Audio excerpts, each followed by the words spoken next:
We're going to call this meeting to order at 6:32 p.m. on, God, can you believe it's July 1st? My goodness. July 1st. Let's see. I want to remind everyone that per the city's rules of decorum, all speakers, members of the audience, and council members are to conduct themselves with decorum and not engage in the conduct that interrupts the orderly conduct of the city council meeting. Also, public comment through Zoom may only be accepted for the agenda items listed within the consent calendar, public hearing, and other matters section of the agenda. General public comments will be accepted at the meeting by those physically in attendance at the appropriate time. Would you like to do after the Pledge of Allegiance? We'll do yes. Tonight, we're very pleased to have one of our Life Scouts, Edward Dang, to conduct the Pledge of Allegiance for us. Mr. Dang, if you please.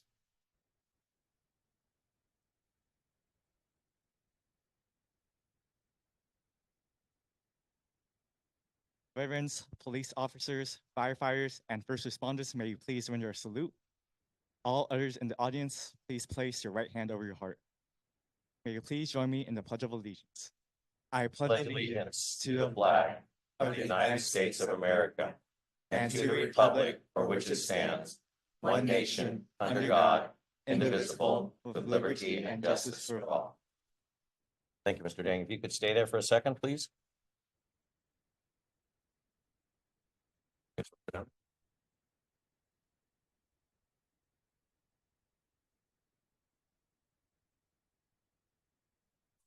How are you doing?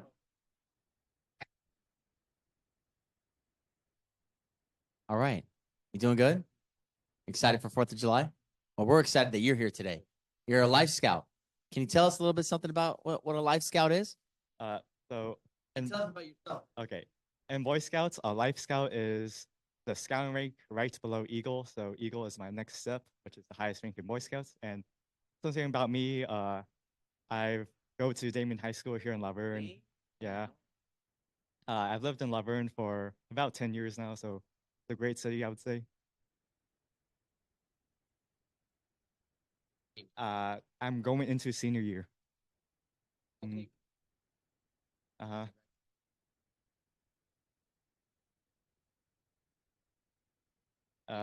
Probably I'm going to go to some college. Hopefully it's something good. I think my grades are pretty good at Damien's. Maybe UC schools, you know. Okay. Some science like chemistry or biology.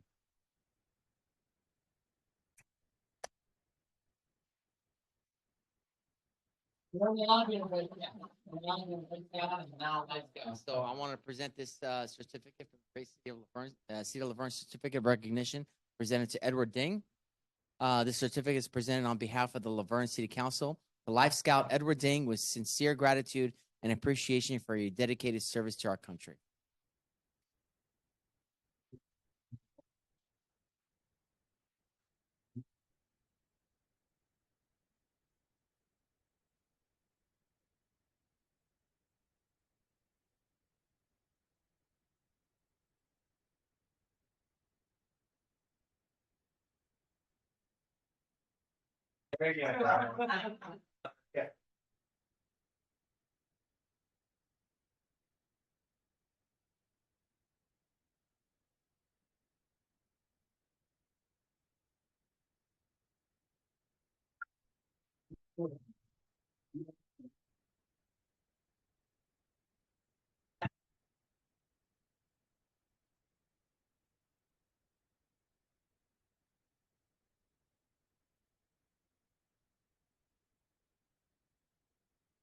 I can write them down.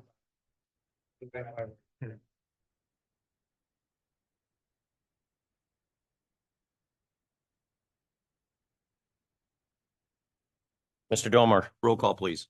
Thank you, Mr. Mayor. Councilmember Crosby. Here. Councilmember Kashifagita. Here, sir. Councilmember Lau. Present. Mayor Pro Tem Johnson. Present. Mayor Hepburn. Present. All present, sir. Let's see. Attorney Barlow, we had a closed session. Would you like to report on that, please? Yes, thank you, Mr. Mayor. On the significant exposure to litigation matter, direction was provided with respect to the pending litigation, Ray National Prescription Opiate Litigation, USDC Northern District of Ohio, MDL, which is multi-district litigation, number 2804. There has recently been a settlement proposed with Kroger Nationally, that would be $1.37 billion for the state of California, up to $122 million, which would be distributed more or less proportionately. The council on motion of Mr. Mayor, seconded by Council Member, I'm sorry, Mayor Pro Tem Johnson, and approved on a 5-0 vote, has determined to participate in that settlement. And that money would also then be directed to county opiate abatement efforts. Thank you, Mr. Mayor. Thank you very much. Tonight, we have several presentations. The first one is for the National Parks and Recreation Month. For over 40 years, every July is recognized as National Parks and Recreation Month, celebrating the many ways parks and recreation professionals across the county or country foster a sense of belonging in the community through inclusive programs, providing essential services and creating safe and accessible spaces. This proclamation will be presented to the city's Community Services Department and Public Works staff. Director McWade, Director Duran, and Community Services Director Duran. Come on up.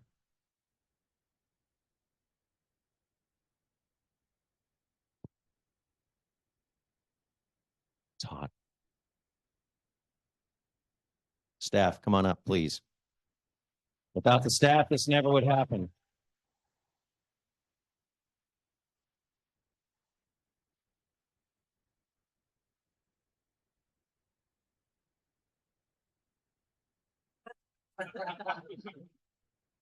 Between the Public Works, Community Services, and all of our other departments, but honestly, this is our nuts and bolts that make sure that everything behind the scenes is done and done properly. So between our Community Services Department and all the functions and programs, between our Public Works that keep all of our parks, our streets, our water flowing, and everything else that happens in the city, we have functions or emergencies. It's all of these people here that are at the forefront of it. So we must always remember that these are the backbone of our community, and we really do appreciate what you guys do for us. Whereas, City of Laverne proclamation, whereas through an initiative of the National Recreation and Park Association, every July is recognized as Parks and Recreation Month to promote the important role that parks and recreation play.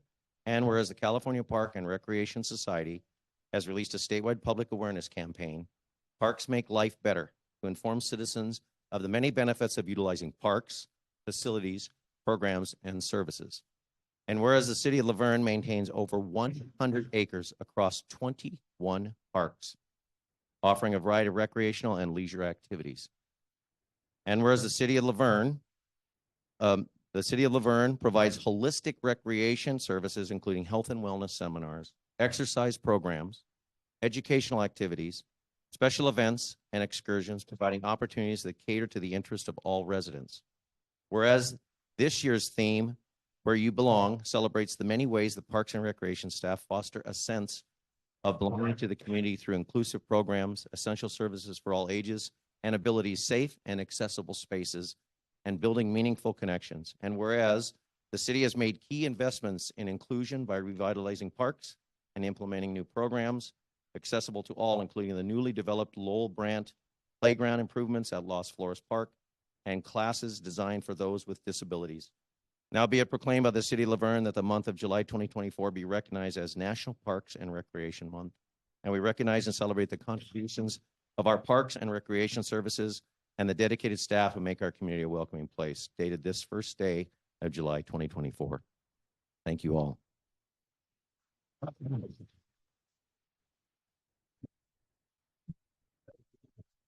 Here, how many over here? We need more.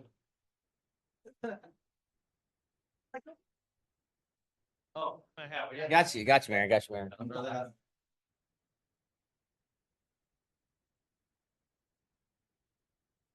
Okay, got the bucket one.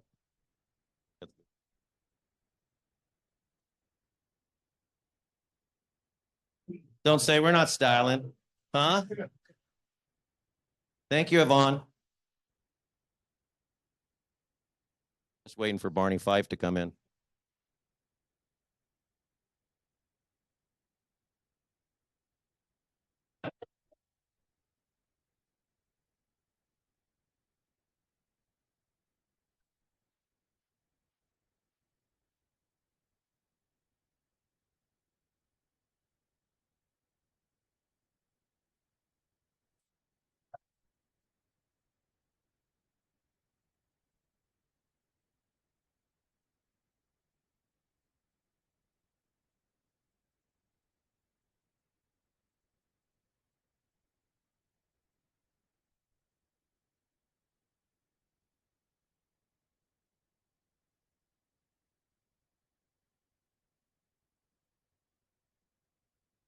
Moving on, the next presentation is for librarian George May, who is retiring.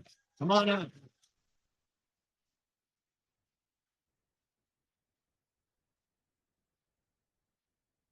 I don't say retiring, I always say transitioning to something more fun, you know? Almost 30 years of service.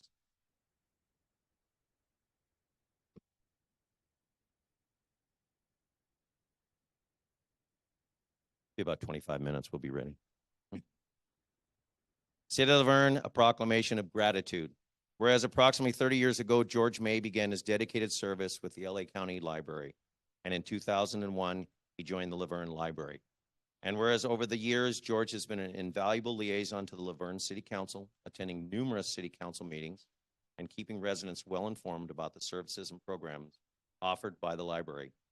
And whereas George has shown a deep commitment to the community beyond his professional duties, volunteering at Bonita High School for PACE projects and serving as a member of the youth in our community who volunteered at the library. And whereas George's ingenuity helped develop unique programs, including the Books for the Military program, which distributed over 2,500 books to Laverne residents serving in the military. And George has demonstrated exemplary leadership, particularly during times of crisis, such as the COVID-19 pandemic, when he quickly adapted to the implementing sidewalk service.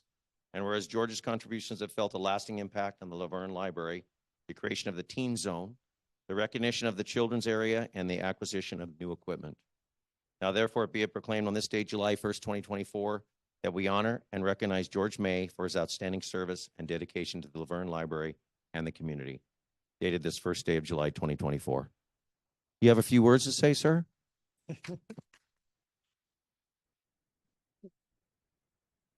Well, I was trying to get ready for this. I was thinking what I'm going to say, but I just want to say I started as a new librarian on August 2001.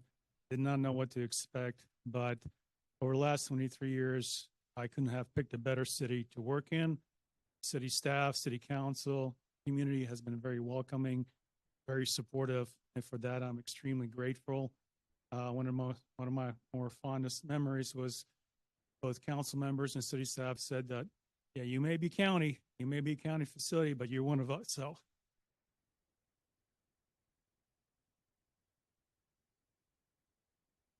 thank you very much. I appreciate everything you guys have done. I appreciate the support, appreciate the programs, coming to the library, but I didn't do it all. I'm just one part of I've had over the years, I've had great teams, professional librarians, library assistants, part-time staff, library associates. They do a fantastic job. They show me dedication and commitment and professionalism, and they make me look good. So I thank them. The certificate also honors them. So thank you, all of you for all your support over you. And I also want to especially thank all the council members, past and present, John Blickenstaff, Hendricks, Donna Redmond, Charlie Ellis, Robin Carter, and the city council, which I'm very various city managers over here, Martin Melly, Bob Russell. So thank you, everybody. It's been great, very supportive, and I'm going to Texas.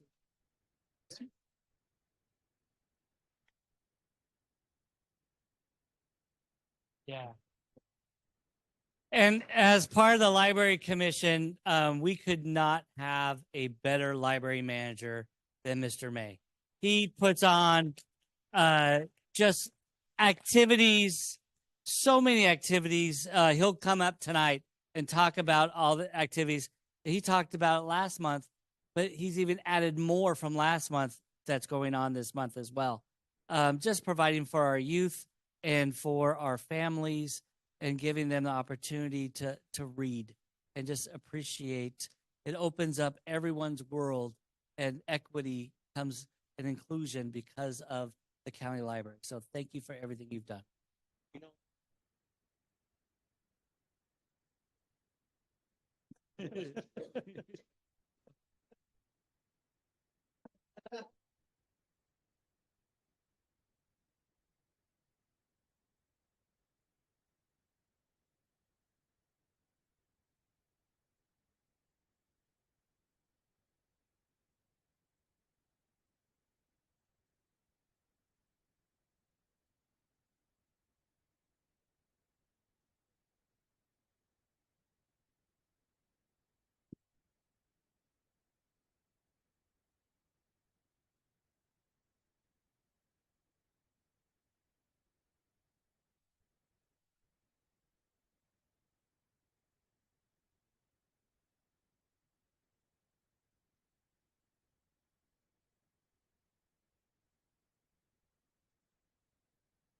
Our next presentation is for Fire Marshals Fred St. Ange and Community Risk Reduction Specialist Lonnie Shipman, who will remind the Laverne community important safety reminders related to the 4th of July. Gentlemen.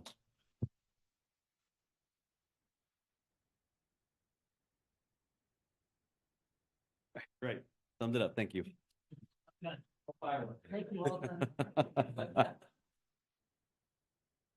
Ah. Okay. Good evening, Mr. Mayor and members of council. My name is Lonnie Shipman. I'm the Community Risk Reduction Specialist for the Laverne Fire Department. And myself and our fire marshal, Fred St. Ange, are here to discuss what we're calling Observing the Laverne Way for a Safe Independence Day. So one of the biggest things that we want to just emphasize to everybody here, in particular our residents, is that all fireworks are illegal in the city limits, city of Laverne. Obviously it's a very significant concern for everybody. I'd say in particular, every year there is a fire season. I think that this one seems to have gotten off to a little bit of a jump. We've had, a handful of different fires. We've actually sent some of our personnel to assist in some of the fires.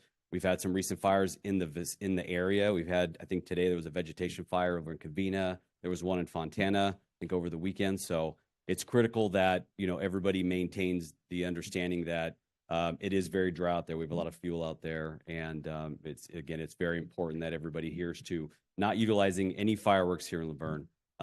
There are obviously stats that we share that there's, roughly 19,000 annually firework fires that are reported. I think it says $105 million worth of property damage. I mean, that number obviously probably increases every year the more expensive things are. So very critical, again, to think about just the different injuries, property damage, death that can occur. Not to mention, the noise pollution created from fireworks. No fireworks are safe, quite frankly. They're all loud. They're all intrusive. They're all disturbing to folks who, quite frankly, may have PTSD for a number of different reasons. They're obviously a concern to children, to pets. There's all kinds of different concerns with that.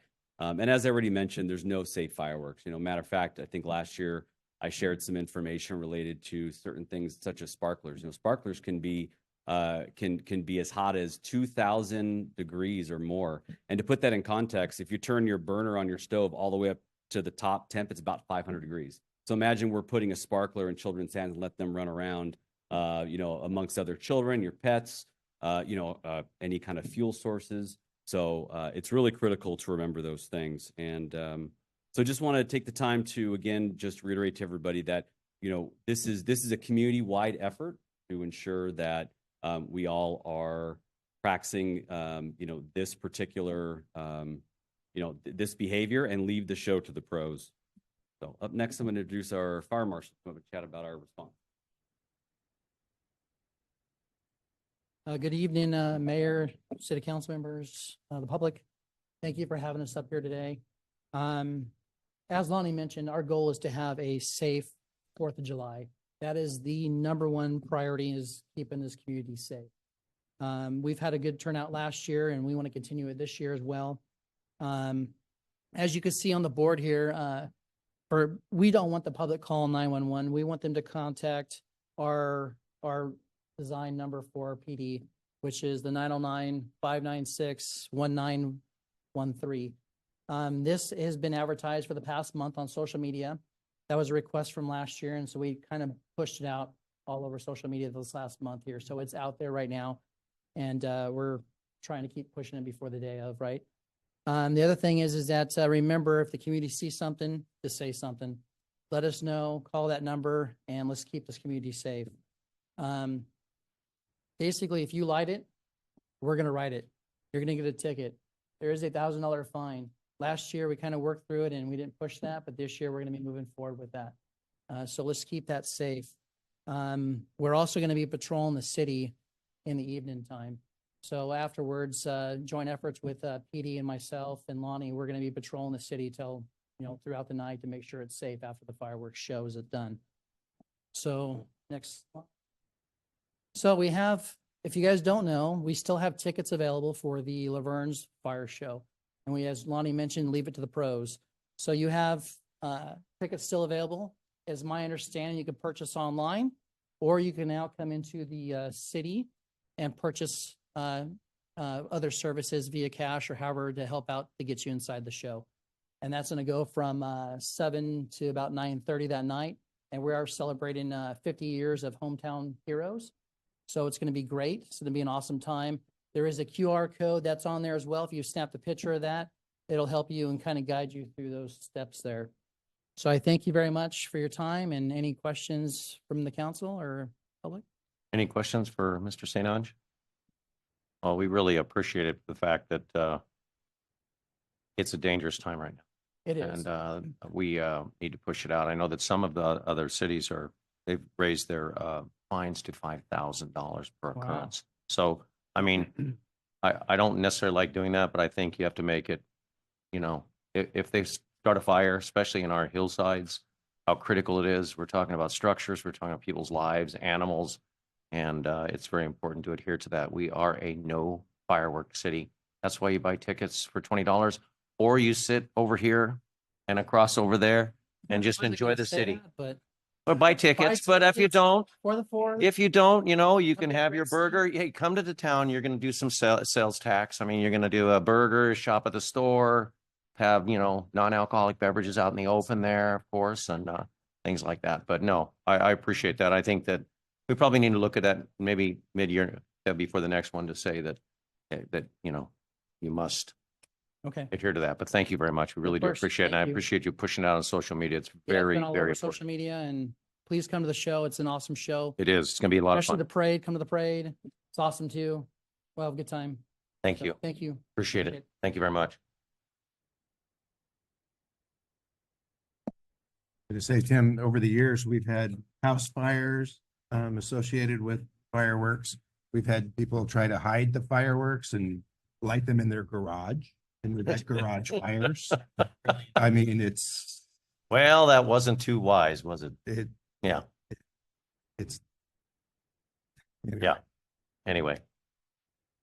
We move on to our next presentation. We'll celebrate the 100th anniversary of El Siglo Corp. XX, a Laverne property management company. If I give the two young ladies that are going to be receiving this, put down there.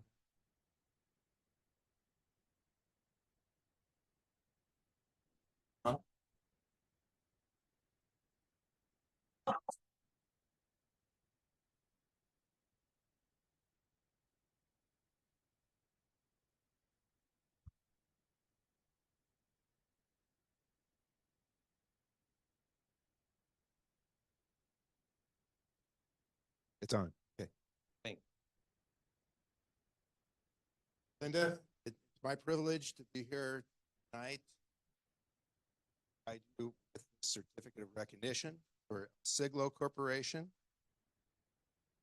100th anniversary of El Siglo, city of Laverne.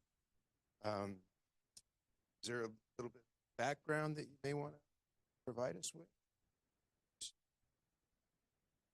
Olive, Secretary. Corporation founded back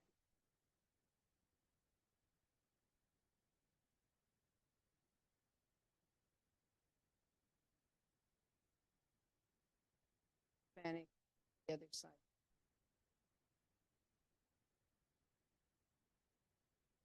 So, yeah,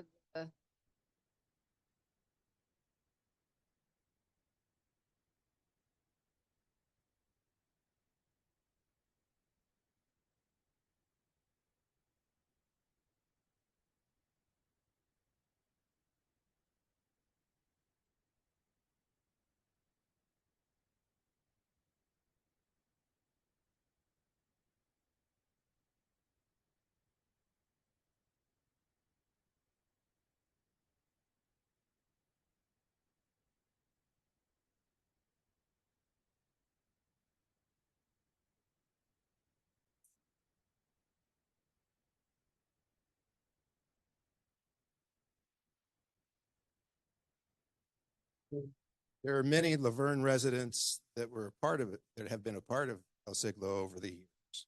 My wife's family, Castellanos, were part of El Siglo for many years. But during the Depression, they used their shares to buy food at at the company store. So they used up all of their shares, but very beneficial for them. Glad to see it still as active and prosperous as it is today. Steve and I were very fortunate to go to the restaurant where they had their board meeting and celebrate their 100-year. What residents of Laverne don't know, a lot of you, is the fact that as Linda was saying, you had to sit in the back of the theater. You could only swim at certain times. You couldn't shop, or you couldn't go at all. So those are some deep roots that we need to remember that make sure that never happens again. But out of the success of that, you were able to pool your money and make it a successful corporation for 100 years, which is pretty impressive. So not only that, you have land, you have rentals and things like that. You have other parts of your corporation. So kudos to you guys. But unfortunately, it started out with the fact that there was, segregation and discrimination. And, for most of us, we don't understand that, but it's something to remember and never forget. And that we're all equal. And thank you very much. Appreciate it. Let's get a picture of all of us, please.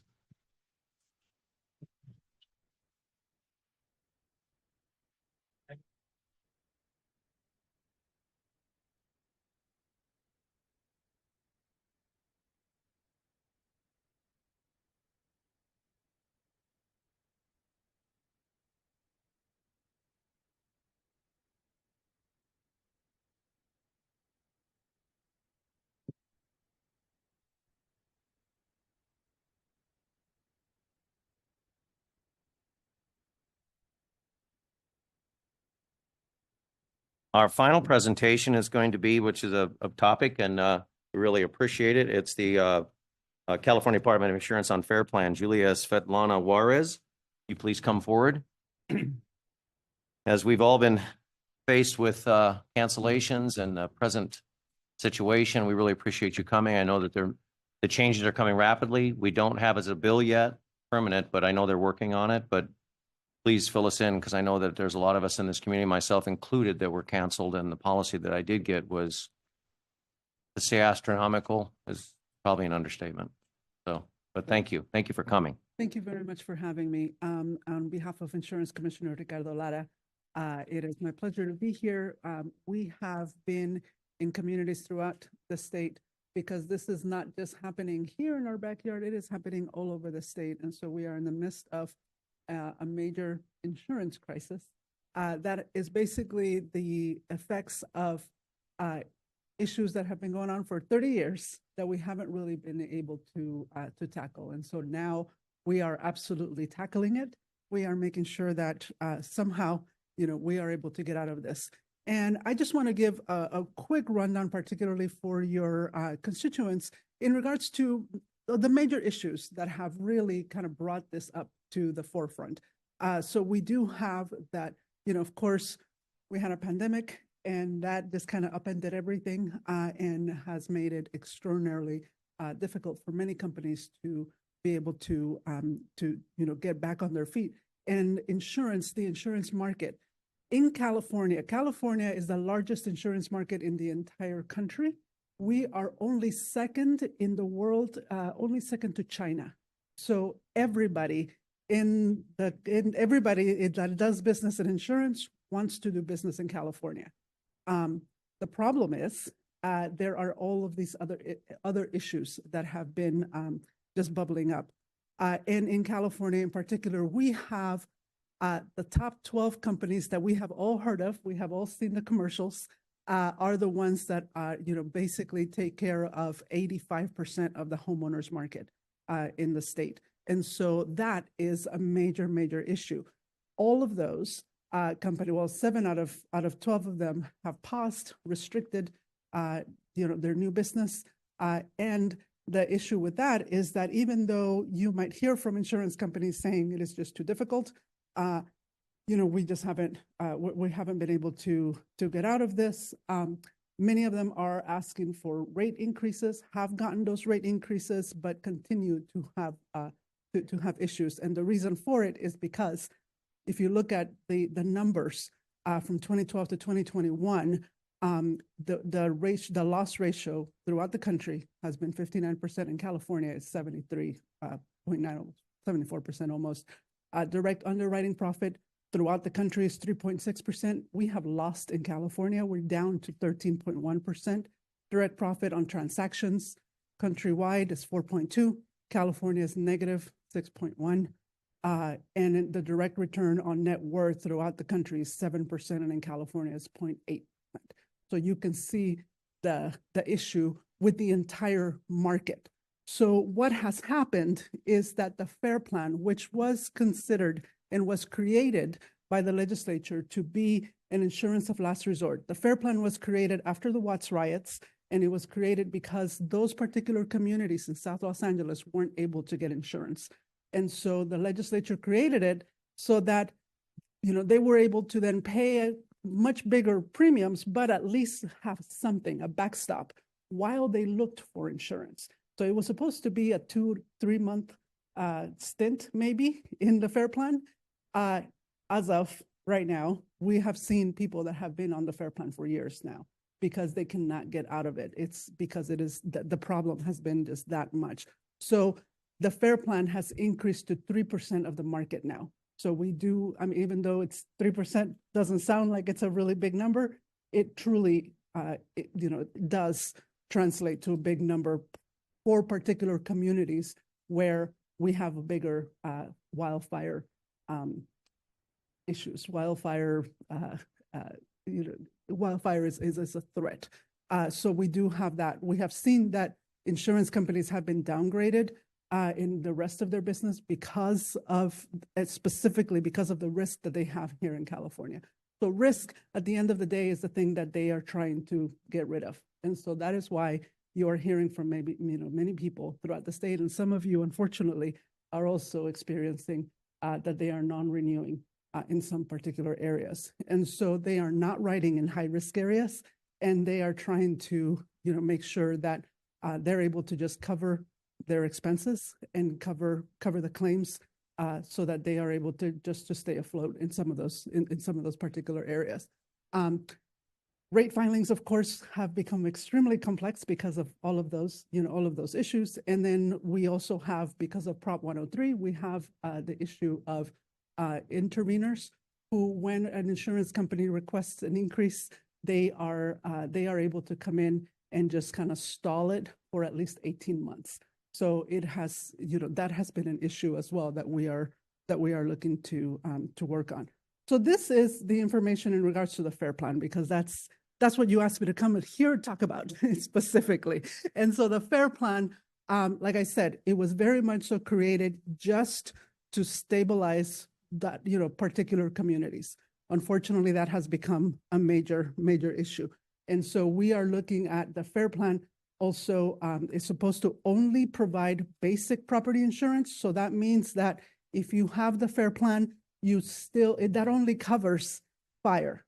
So you still have to buy a difference in conditions policy from another insurance company. And so because of that, that has been, the cost is just exacerbated and so much more. So that, that's why the FAIR Plan was created. It's supposed to be, last resort. It is not a state agency. We do not have authority over it. The state does not. No taxpayer funds are used for it. Basically, everything, the money that they get is basically funded by, they are funded by the price that they charge consumers. So that is why those prices are astronomical. And they accept all the properties, unless, of course, the property is completely uninsurable. And by that I mean, maybe roof is falling off or a wall is coming down or something, like that. But basically, that's the issue. They are not subject to Prop 103, and they are a nonprofit, but they are run by the insurance companies. The insurance companies are the ones that decide what is going on with a FAIR Plan. So here it just shows you where their biggest concentration is. So you see that, it's basically throughout the state. It is not just in one particular area. The rate plans are basically, they absolutely have to be getting have to be able to just provide for their for their losses. And this is just information that it's not necessary for us to go into because it's much more detail. But what the commissioner and the Department of Insurance came up with was the Safer from Wildfires framework to help consumers basically with a particular thing that they can do so that they can bring the risk down. And if a consumer is able to bring the risk down, then the expectation is that your insurance should be able to come down, or at least that you will be able to get a decrease in your insurance premium. So what this is basically Commissioner Lara got all of the agencies that deal with fire together, and they came up with very specific things that you can do to protect your home, your immediate surroundings, and your entire community. So these are the things, if you see here, for your home, 6 things, very specific, so that everybody is working out of the same list. It's not something that all the insurance companies can kind of toggle and try to figure out. But if you do these things, then you're protecting your home. The next thing is protecting your immediate surroundings, making sure that your house, is safe, because we know that an ember can travel miles and can really get to a house if you have things that are not cleared or you have sheds that are, very close to your home. So those are very specific things there. And then the last thing is protecting your entire community. So the way that you do that is we were able to work with the department and all of the other agencies to come up with, if you form a fire-wise community, which is basically 8 homes or more, can get together and they can decide to create a fire-wise community, fire-wise USA community. And the expectation is then that you and your neighbors will look at your homes and you look at your immediate surroundings and help to keep that area, safe. If you are part of a fire-wise community or a fire risk reduction community, which a city or a county or local district can become that as well, then you can then apply for grants from the state and from other entities that might have grants available for you to be able to clean up your area. So there are people who use those grants for buying a chipper system. So then every so often they come together and then they get rid of all this excess. So that, some people have done that, other people have, there's all kinds of different things that people have done to try to help keep their community safe. So with that, the FAIR Plan now has discounts for you for that. But not only the FAIR Plan, but basically the law of the land is, and the commissioner made it that it is the law of the land that if you as a consumer have done these things, insurance companies must take that into consideration with your rates and give you at least some type of discount for the work that you have done there. So you are able to talk to your local fire department. They can come and help you look at things, what those things are. If you don't do all of the things there, it's okay. You can do parts of that, and then they can take some of that and then give you a partial discount. So, but the expectation is all insurance companies have to take that into consideration. So the FAIR Plan gives you a 15% discount now. The other thing is the FAIR Plan also provides for $20 million coverage for HOAs. We have had some HOAs in the past who have not been able to, because they are a commercial property, they are not able to, be able to get coverage, because before the coverage was only $3 million. The commissioner changed that to $7 million, but $7 million is still not enough for some communities. So now we're at $20 million. And then also insurance companies in the past will tell you your wildfire risk score is too high. When you asked about it and how can you do something about it, they would say that's proprietary information. We can't really tell you. So now we have it so that no, if an insurance company tells you your wildfire risk score is too high, or that they use that for any means, they have to tell you what it is, and you have the ability to contest that as well. And so the Department of Insurance helps you with that. What we are doing now, in addition to that, is now we're working to try to make insurance accessible for the state. And so we are building basically creating a resilient insurance market and continuing to protect our communities. And the way that we're doing that is we are asking all insurance companies, we are requiring all insurance companies to write 85% of those homes and businesses that are in distressed areas. And those homes that, we are looking at maps throughout the state, looking at what those homes, where those are located. And that includes people who have been on the FAIR Plan. And so if you are, if you are an insurance company, you must write that, and you must be able to return people out of the FAIR Plan into the regular market.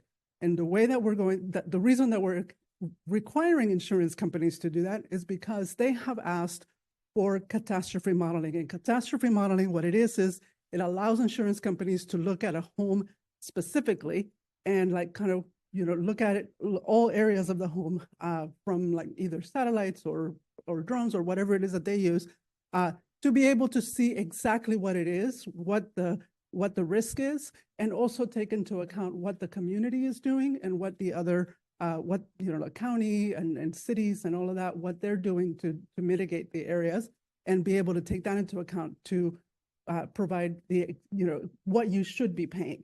So in the past, we only looked at historical values. Now we're actually looking at this.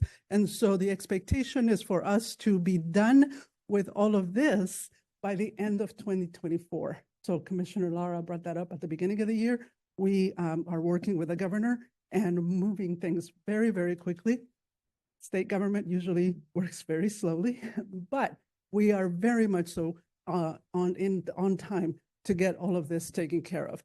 And then the other part of this is reinsurance costs, which is basically insurance for the insurance companies. We're looking at that too, and how is it that we can do it so that California, we can have California only reinsurance to be really put into the costs for everything. And then we're looking finally at modernizing the FAIR Plan, looking at in some areas of the state, we don't just need $20 million for the entire HOA, but we actually need $20 million coverage for structures because there are some particular areas in the state that need it a lot more. This is what these areas look like. The areas that have the highest concentration of the FAIR Plan are in the light colors, and then the others are in darker. What we are doing is not only like the bigger companies, we are asking for them to do 85% minimum in wildfire distressed areas. For small companies, because we realize that we have, there are more than 100 companies in the state that sell homeowners insurance. So we realize there are some companies that are much smaller, that are very regional. And so for those, what we are asking is that they do an increase of 5%. And for those companies that have a minimum, and then also for commercial, expecting 5% growth for all of that. So the expectation is that the FAIR Plan will be able to then start depopulating as we are getting more companies back into the market. So we are seeing some of those things happen, and people ask us, how are you going to make sure that they do this? We do have existing authority under the law with Commissioner Lara, and so we will be able to do market conduct exams, audits, and hearings, even be able to make insurance companies return premiums if they are charging more than they're supposed to, if they're not doing what they said that they were going to be doing with us. This is the largest insurance reform that we have done. We have taken on in the last 30 years. And so we are very much so, the way that we are doing all of this has been through these conversations that we're having. I want to make sure that we are, that we take your information into consideration as well. And so I want to thank you for having me here. And of course, I want to hear from you and your constituents so that we can make sure that your voices are also part of all of this as we move on. And I want to make sure that your constituents also know that if they have any questions about homeowners insurance or any type of insurance, that they can contact us. We have experts that are on the phone 8 a.m. to 5 p.m. every day. And if you call and we happen to be busy, our return call time is 1 minute. So we absolutely will always be available to speak with you and to help you with your particular insurance issues, any type of paperwork or anything like that. We can walk you through it and actually contact the insurance company on your behalf. So with that, thank you very much. I was trying to. You did very well. Thank you. Do it as fast as I could so I could get Thank- a lot more information. Thank you, Deputy Commissioner Juarez. Do we have any questions for Ms. Juarez? Yeah, well, comments. We're going to open up for public comment. Any public comment on this item? Please come to the podium.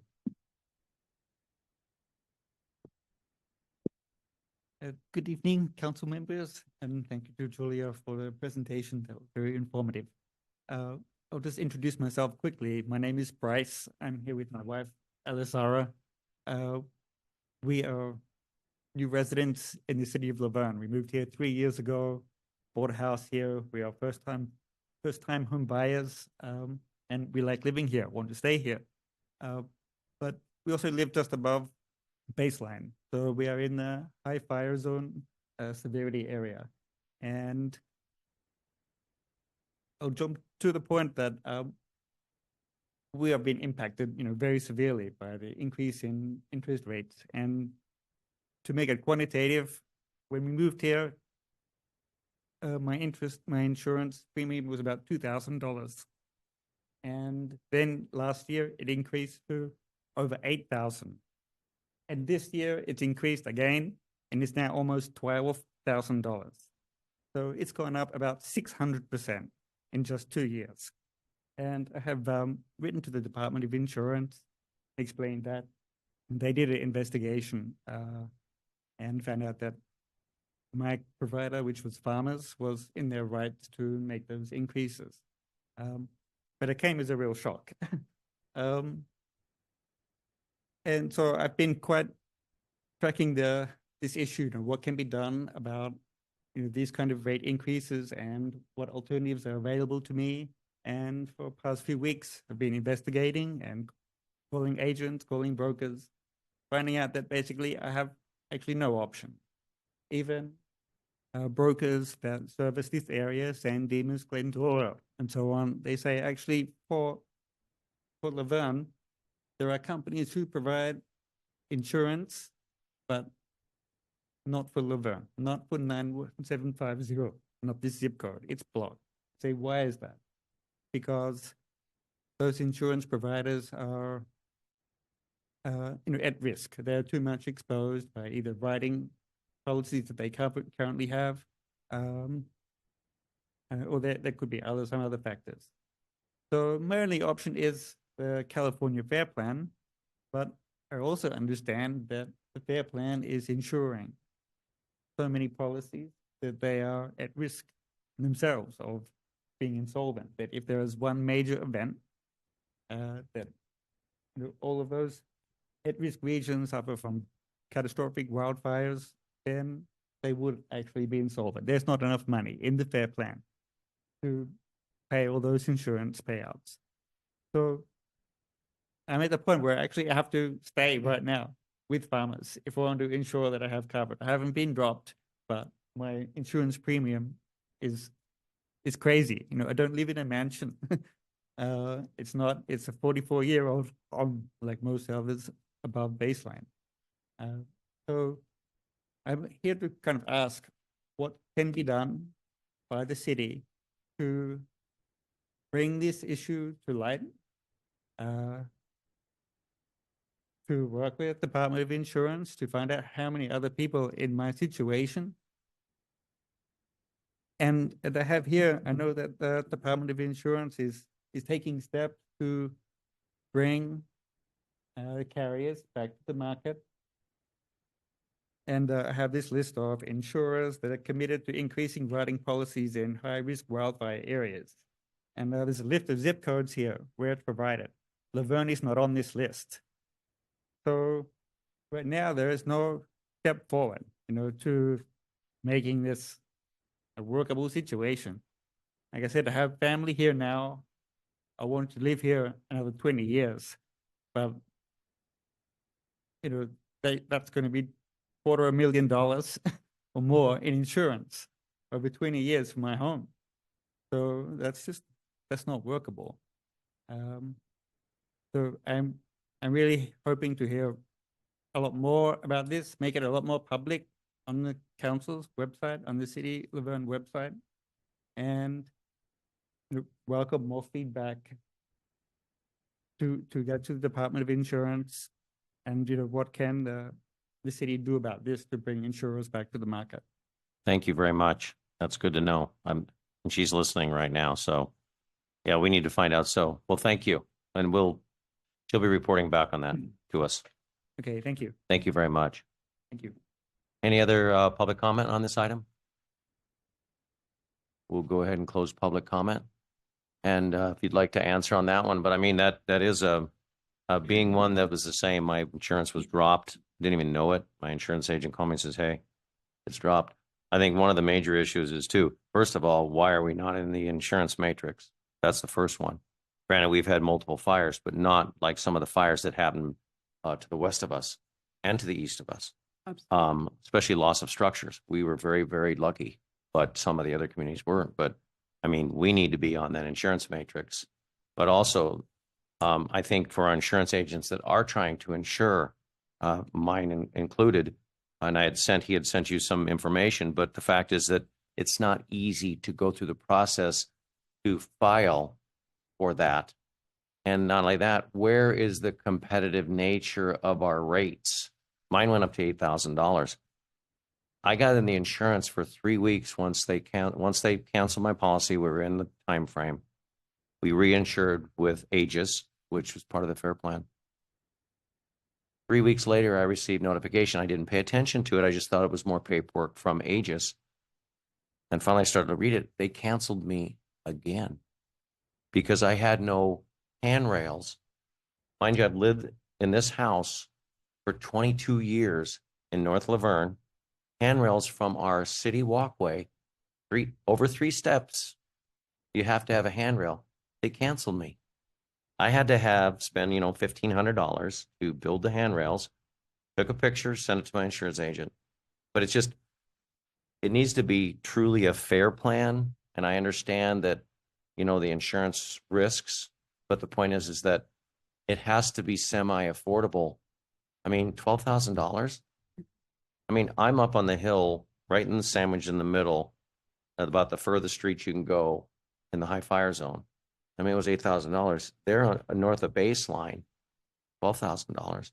And we're not even in the matrix. I mean, we really would like to see how we could find out what the deal is and find out what's going on. I understand Ricardo Lara, he's doing a very good job, but the point is it needs to be semi-affordable for our families. Absolutely. You know. And thank you for your comment. I really appreciate that. And there's a few things that I think that it's important for me to be able to explain. One is when insurance companies ask for a rate increase, they ask to increase rates, let's say 10%, right? When they say we're getting a 10% increase, that doesn't mean that everybody on their books gets a 10% increase. What it is that it's for their entire book of business. So they have to figure out what areas, and we work with them on this, but they figure out what areas maybe, have absolutely no risk.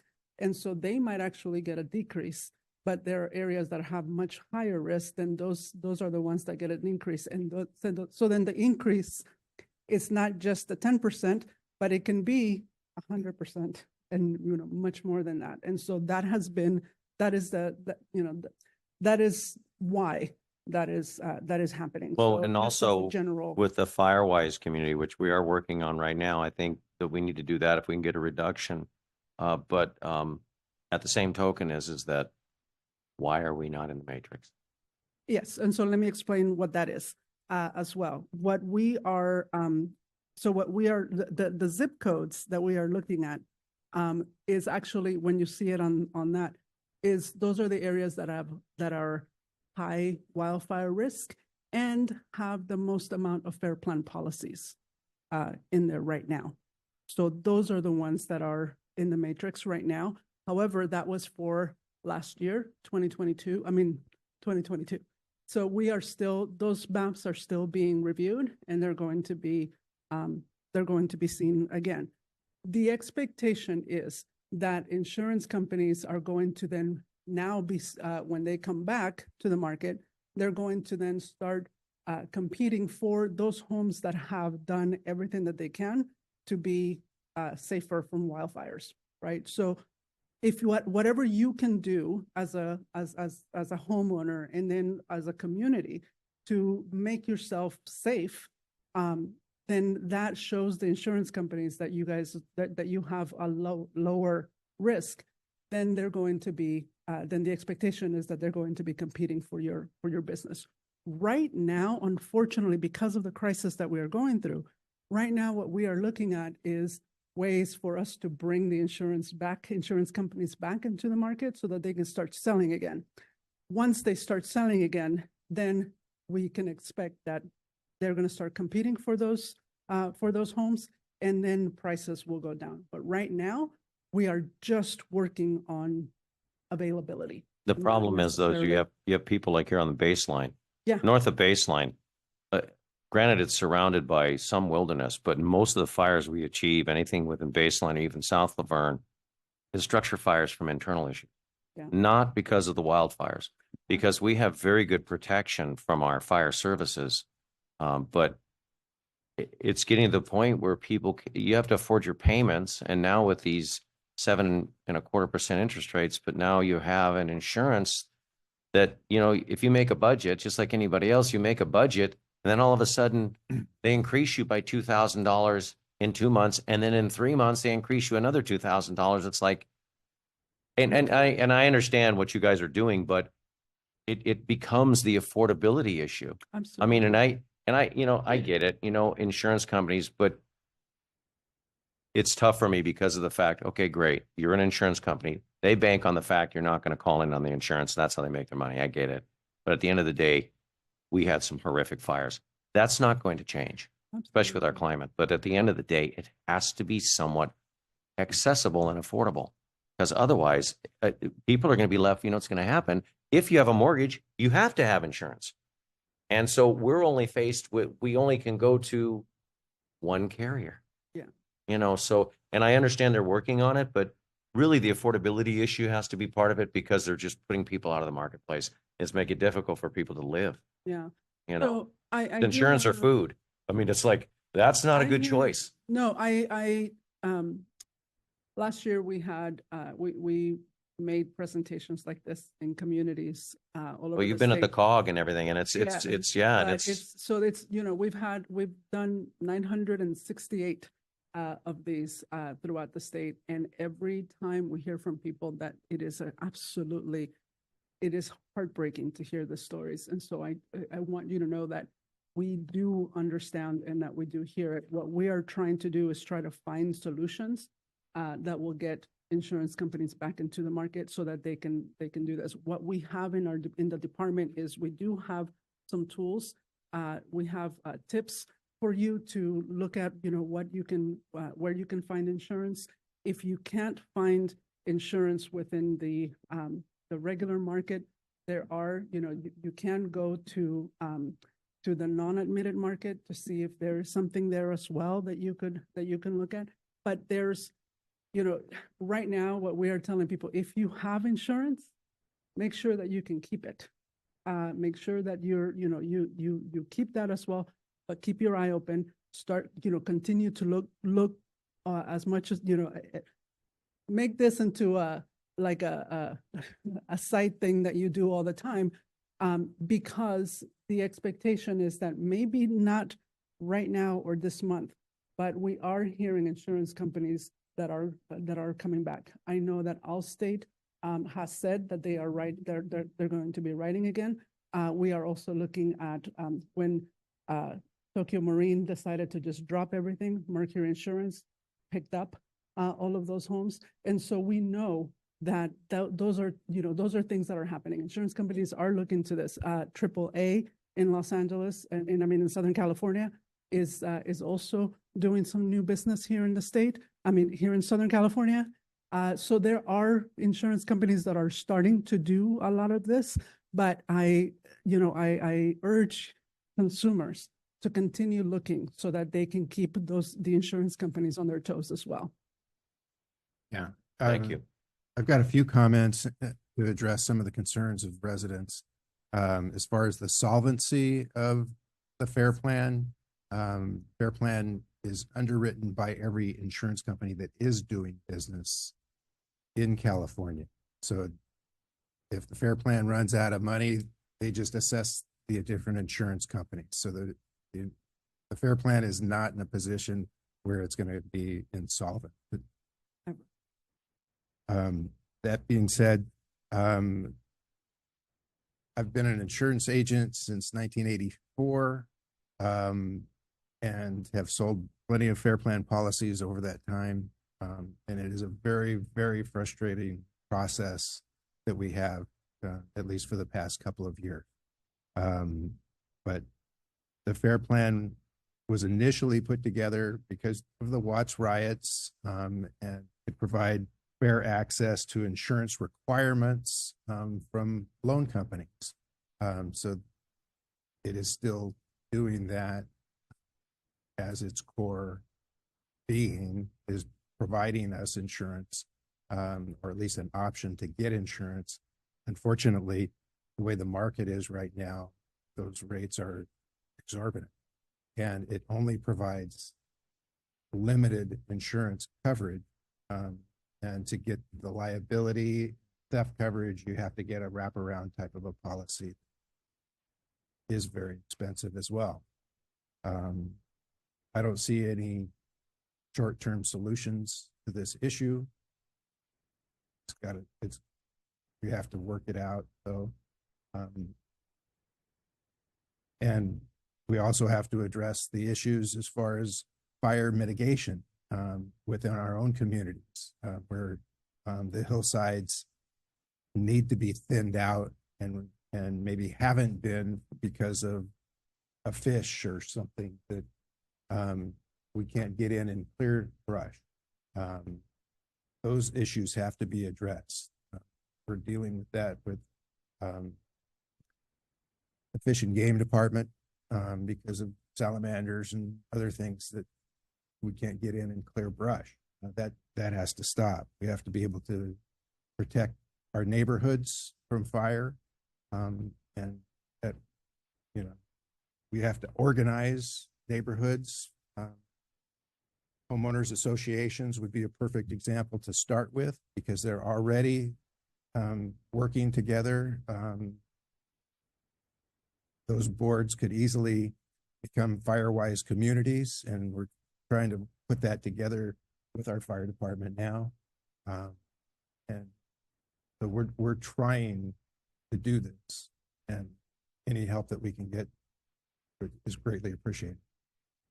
But we do have resources in our website, and also I want to make sure, and I expressed this to the city manager before as well. I know that there are communities, different groups and different communities that have expressed interest in knowing more of what's going on and what can they do. And so I am happy to have our team come and make presentations to local communities. If there is a local community that wants to, get together at a park, we can certainly come and make those presentations and then give them the information about, building their firewise communities. If there's an opportunity for us to work with your fire department, we're happy to do that as well. And then hope to, kind of guide in that direction. We have seen amazing work happen in local communities where they are getting grants for those particular things, getting goats out there in those areas that need to have some brush, taken care of. And so those are the types of things that they have been able to do, and we're happy to. I want to make myself available and our team available to help, make those connections. So thank you. Councilmember Crosby. Mayor Pro Tem Johnson made a comment where I would like Mr. Lara to to really dedicate, where working with other departments from the state to make it easier so that we can do fuel modification because of different state departments putting up restraints that we can't do that. But then we need the insurance commissioner to really fight for our local cities against other state departments so that we can do these fuel modifications. I would like to make comments about insurance companies, but our rules of decorum would not allow me to do it. These people are making millions of dollars. They see as CEOs and billions for their companies are making, and then just walk out on our residents. We need to be able to hold them accountable for all the money they made on us and then be able to walk out on us is ridiculous. I believe our state representatives really need to have the backs of all of our residents. We as a city can't do that. As a state, as you said, the second largest in the world of insurancers, they have power to hold them accountable for walking out on our residents. And again, that is, those CEOs made millions off of us. One time they had made claims, then they walk out with all their money and said, okay, we're leaving. That's not us having the power and being the largest. We should hold them accountable for what they are doing to us. That I feel so sorry for our residents. I live below the freeway. I have not been affected as the people above. And we've not had these fires. If you look at your map, we've not had these fires in Laverne, but we are being put to, knock on it, but we're being put and taking our insurance away. It's just, again, I have a lot more words that I probably can't say here. It's just, I hope that the commissioner really works with the other state departments so that we can be able to help our residents by clearing land by our homes where other state agencies are not allowing us to do so. I know that our fire department has been working with Fish and Wildlife, but that has been a major bone of contention as Mayor Pro Tem Johnson and Mr. Crosby.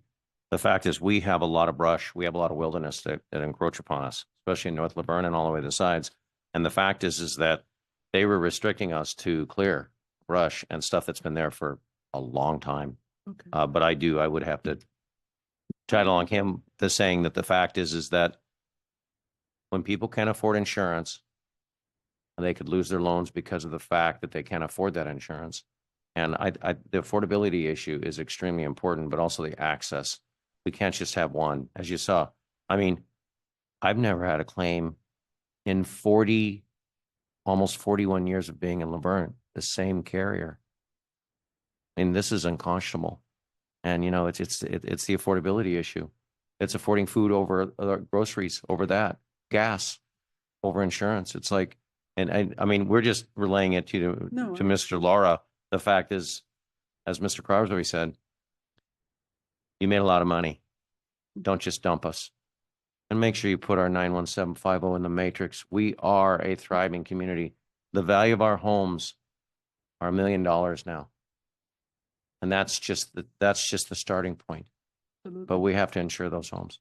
Absolutely. I do want to make sure, you know, and Mr. Dumer, maybe I can follow up with you in regards to, you know, working with the other state agencies. We're happy to be a resource for you. So if there's an opportunity for us to do that, happy to work with you on that.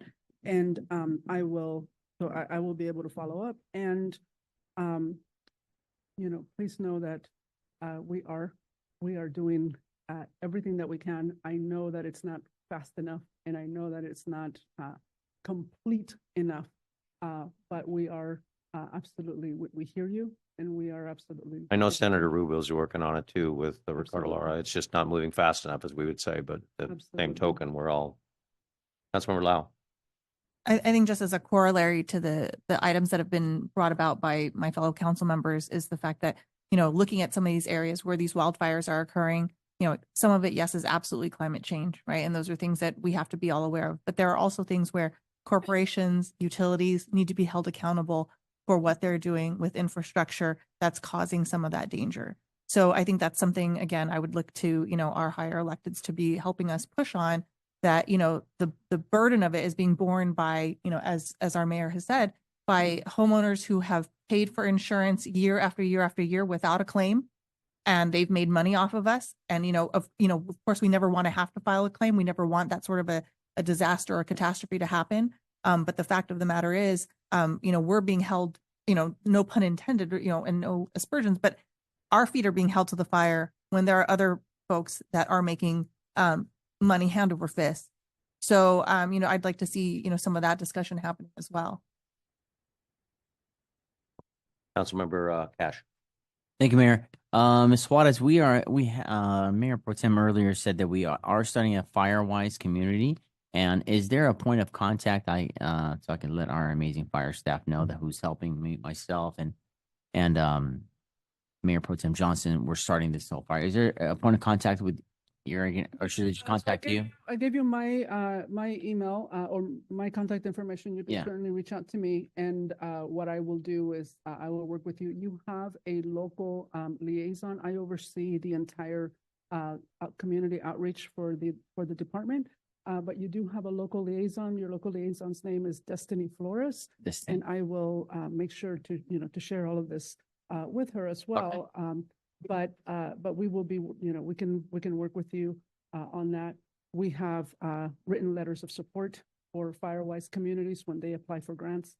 So we're certainly available for that kind of thing as well. So I'm happy to help with that.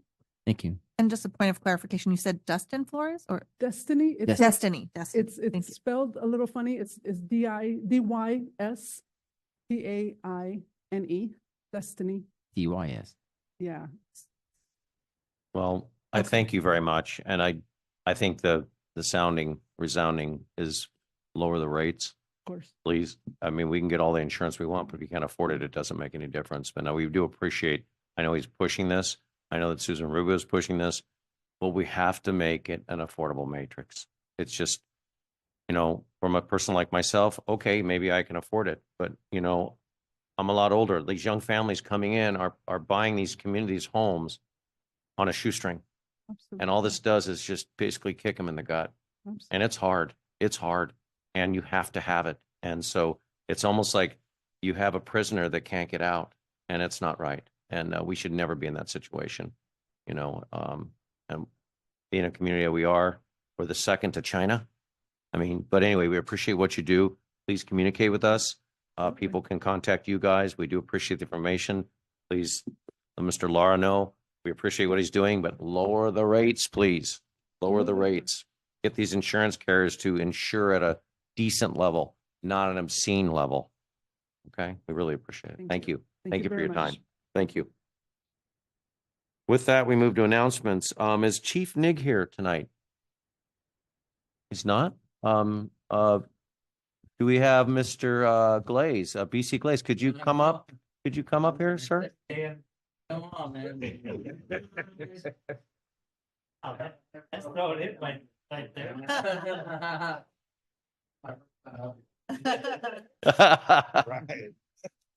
The reason is why I wanted to bring Mr. Glaze up here. It's now Battalion Chief Glaze. He went through a process, I think 3 or 4 people from the fire department. We had a vacancy on our battalion chief, and Mr. Glaze was chosen. He is now the acting battalion chief. We congratulate you. Thank you. And I will say that we've had our issues with our fire department over the years, and Mr. Glaze was part of the union organization, part of the troops, and he's come up now as a battalion chief, part of management. I would say that you have an extremely great background to be able to deal with all the situations now, and we're very proud of you to have you here and represent our fire department and representing as the battalion chief. We really do appreciate that. Would you like to say a few words? But wait, before you say anything, Oh, wait. Mayor, I think there's one more thing. I think What? correct me if I'm wrong, you're the 30th in the nation runner. Runner? Oh, yeah, I don't know. Is that true? It's different. Oh, okay. I run a little bit, yeah. Yeah. Just wanted to throw that out there. I know. I just, you know, I came to Laverne and I've been here for most of my career, and I've never tested anywhere else. I've always wanted to be a part of this community, and as union president, you know, I always tried to make Laverne Fire the best fire department that I could make it from a labor perspective, and now as a manager, I want to make Laverne Fire the best from this side, and just keep making this department better until I retire. So I love this community, and keep keeping everybody safe, and doing my best. So thanks for recognizing. We're going to get you in a picture. Oh. Let's go.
I wasn't quite sure I was going to say that, but I feel like on Golden Pond, but that's fine. We now move to announcements of upcoming community events. I'd like to call up the first name. I'm going to say the first name is Mr. May. Woo!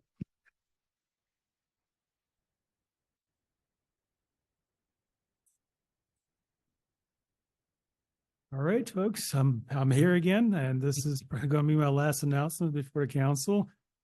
But we have a full lineup for July. Most of the programs, with exception to, have been discussed in the previous council meeting.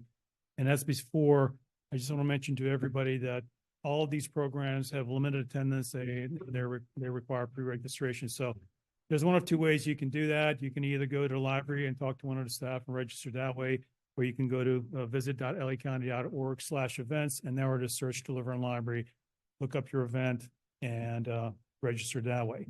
One thing I want to emphasize is that even if a program is full, and if you really want that program, show up anyway, because there's a certain percentage of people that register those for those programs that never show up. So chances are, if you do show up for something you like, or you want to see, or you want your children to see, please come anyway. Chances are you'll be able to get them.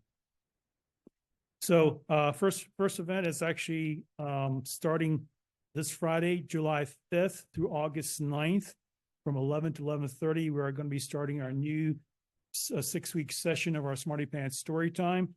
This is for children 2 to 5 years of age with a caregiver.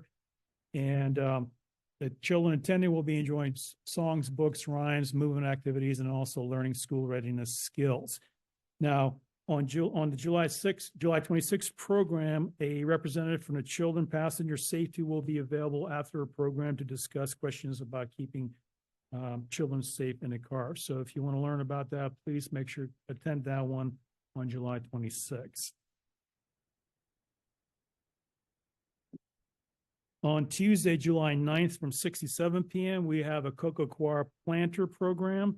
This is for adults. Cocoa coir planters are made from the husks of coconuts, and they're planted in the ground with no waste. So and during this program, the seeds and the cocoa coir planters will be made available, so you can start working on your summer garden using this environmentally safe, friendly material.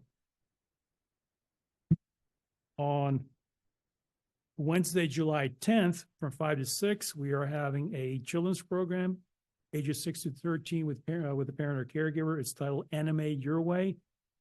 Carlos Nieto III, an anime artist, will be presenting a step-by-step guide on how to create design anime characters, and also how to adjust the details after you do that. So that's on Wednesday, July 10th. Our new program for July is on Saturday, July 13th from 10 to 11:30. It's for adults. It's smart gardening workshop for beginners. You'll learn about basic gardening. You'll also learn about techniques of backyard composting, worm composting, water-wise gardening, grass cycling, and edible gardening. On Saturday, July 20th from 1 to 2:30, we are having one of two programs that are sponsored by Edison International and LA County Library Foundation. It's titled Exploring Energy Technologies, Create a Mini Wind Turbine. Attendees will learn about wind power and how it's converted into electricity, and then they will be able to produce to create their own mini wind turbine. The other new program for July is Tuesday, July 23rd from 6 to 7. It's titled LA Weather Landscape Painting. This program is a basic acrylic painting, simple techniques in composition, create landscape inspired by the book called LA Weather by Maria Amparo Escandon. This is also part of the county's project called One Book, One County, and that's for adults. Then on Wednesday, July 24th from 5 to 6 p.m., we have a children's program, 6 to 13 with parent or caregiver. It's titled Reverse Stencil Art. You'll learn about reverse stenciling, and then you'll be apply this method to creating a work of art. On Saturday, July 27th, from 1 to 2:30, we have our second of our programs sponsored by Edison International and the LA County Library Foundation. It's called Exploring Energy Technologies, Create an Electric Air Racer. You're going to learn about electric motors, and then you'll be able to create your own very own electric air racer. This is a team program for ages 10 through 18. And our last program for July is on Wednesday, July 31st from 5 to 6. It's called Sunset Art. It's a children's program for ages 6 to 13 with a parent or a caregiver. You will learn about sunsets and why they look different at different seasons, and then you'll be able to create your own sunset sun catcher. Now, I do have one request for you guys and everybody here. There will be interim library manager. They're probably going to be assigned sometime this month. And when my position gets posted after I leave, there's a process to that. Might take, I don't know, it could be a couple months. But what I ask is that you give that intern library manager or the permanent library manager, given the warm welcome, the open arms like you guys gave me. It made a huge difference for me. The stories I've heard in other political jurisdictions, library jurisdictions, and the relationships they've had with cities and so forth and other. So I am thankful that I ended up in Laverne. You guys have been great. This community has been great, very supportive. So please give that new manager a chance. Support him just like you supported me and supported my staff, supported all the programs and everything we've done, tried to do for the community. So give them a chance. They're going to be different from me. Everybody's different. I have my managerial style. I'm sure they'll have theirs. Only one George. Exactly. On a text. Got it. So again, I want to thank everybody. Thank you. You guys have been great. And I wish everybody success, prosperity, safety, good friendship, and more importantly, health. Because if you don't have that, you don't have anything. And I want to tell you, enjoy yourself. Enjoy your family. That's the most important thing. Thank you. Yeah, and you've been amazing. Thank you. And we will make sure, open arms. Okay. Thank you very much. And Thank thanks you. for donating the books to the veterans, George. I appreciate you. That was a great program. And thank you remember for that. the I remember doodle session for Councilmember Cash. Thank you. And thanks for our doodle session. Yeah, it's amazing. Sherry Best.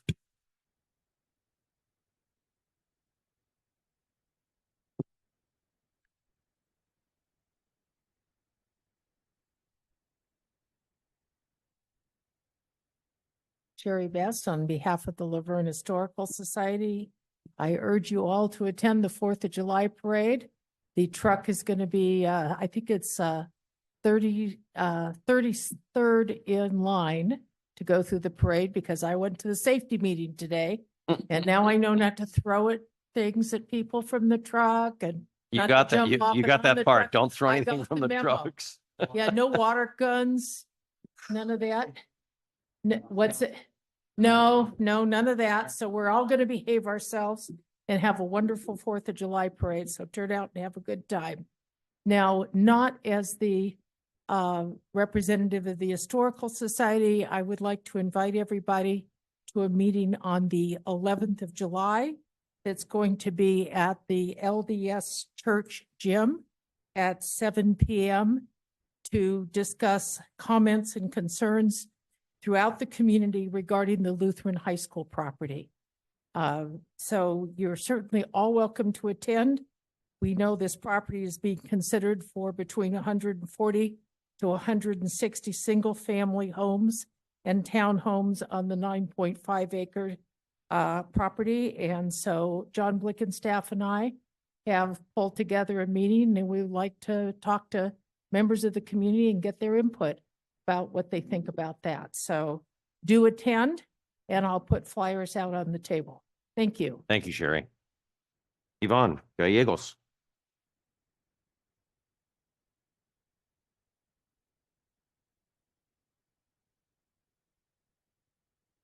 Good evening. I am just here to announce that Cassie will be having our monthly meeting tomorrow at 5 p.m. In the Citrus Room at Hillcrest, so everyone's invited to come. Also, we will be decorating our float, so we are going to have a float on the 4th of July parade. We're really excited. So we'll be decorating on Wednesday. If anybody is interested in coming to help decorate, please email us at cassie.laverne@gmail.com. And we're going to be right here in the Historical Society. We're position 31. So yeah, if you're at the parade route, look for our floats and just give us a shout out and say hello. Thanks, Yvonne. Appreciate it. Any other announcements? Public comment will be at the last, so this is just for announcements of upcoming community events. Okay. Councilmember Lau, you want to throw an announcement? Or forever hold your peace? My only announcement is just to reiterate that tickets are on sale for the fireworks show. So please buy your tickets and meet us there. It'll be a good time. The Boy Scouts will be hosting their pancake breakfast as per usual on the day of the 4th. So please come out and support them as well. And the parade will be a good time. I think it'll be a lot of fun for folks. So definitely come on out and celebrate. And then I just also want to send a thank you to the fire explorers. So please convey my thanks to them. They are going to be a bunch of our volunteers at both the, I think at the fireworks show and I think during the parade and stuff too. So those are young men and women from our community who are in the Explorer program and also just giving up their time and efforts to help sell tickets. So if you're confused about the QR code or if you need any just help with anything, they'll be there. They'll also be learning about fire safety and helping with our fire department with some of the fire safety issues related to blowing things up. So if you see them, say thank you. And again, hope to see y'all at 4th of July. Any other announcements? We'll go ahead and close announcements. Consent calendar is up next. Thank you for sharing your announcements. And now we will move on to the consent calendar. All items on the consent calendar are routine and will be enacted by one motion unless a member of the city council or member of the audience requests separate discussion. Council, are there any requests to pull any item from the consent calendar? That would be a no. City Manager Domer, do we have any requests to pull any item on the consent calendar? There were none, Mr. Mayor. And then I will ask for a motion. Second. Vote, please. The consent calendar was approved 5-0. Very good. Just one I think- comment on that consent calendar. We canceled July 15th. The meeting for July 15th. To make Thank sure you that for was reminding me cleared up. because we won't be here. Yes. All right. Mr. Mayor, I think there was a tie for second on the seconding of that motion by Johnson. Okay. It was Councilmember Lau. It was Councilmember Lau. Thank you very much. So that was moved by Johnson, seconded by Lau, and approved 5-0. Wait, let's vote again. Oh, wait. Thank you for voted. that clarification. We now moved on to public hearings. We have one item here tonight, a public hearing to consider removal of the existing crosswalk located at Arrow Highway and B Street. Mr. Domer, call forward the staff member who will be reporting. I think I'd like to bring forward the city engineer, Cody Howley. Mr. Howling. Cody. So many options. Oh. Well, good evening, Mayor and members of the City Council. I don't know that this item will be as so deserving of a walk-up song, but before you tonight, we have a public hearing to consider the removal of an existing crosswalk, which is located at the intersection of Arrow Highway and B Street. This particular crosswalk is the only crosswalk at the intersection and is located on the easterly leg of the intersection. It does provide a path for pedestrians to traverse a north-south pass direction from the southeasterly corner to what would be more or less the northeasterly side of the intersection. This intersection is what we would consider an uncontrolled intersection. There is no traffic signal. There's no stop sign. It is a free-moving flow of traffic.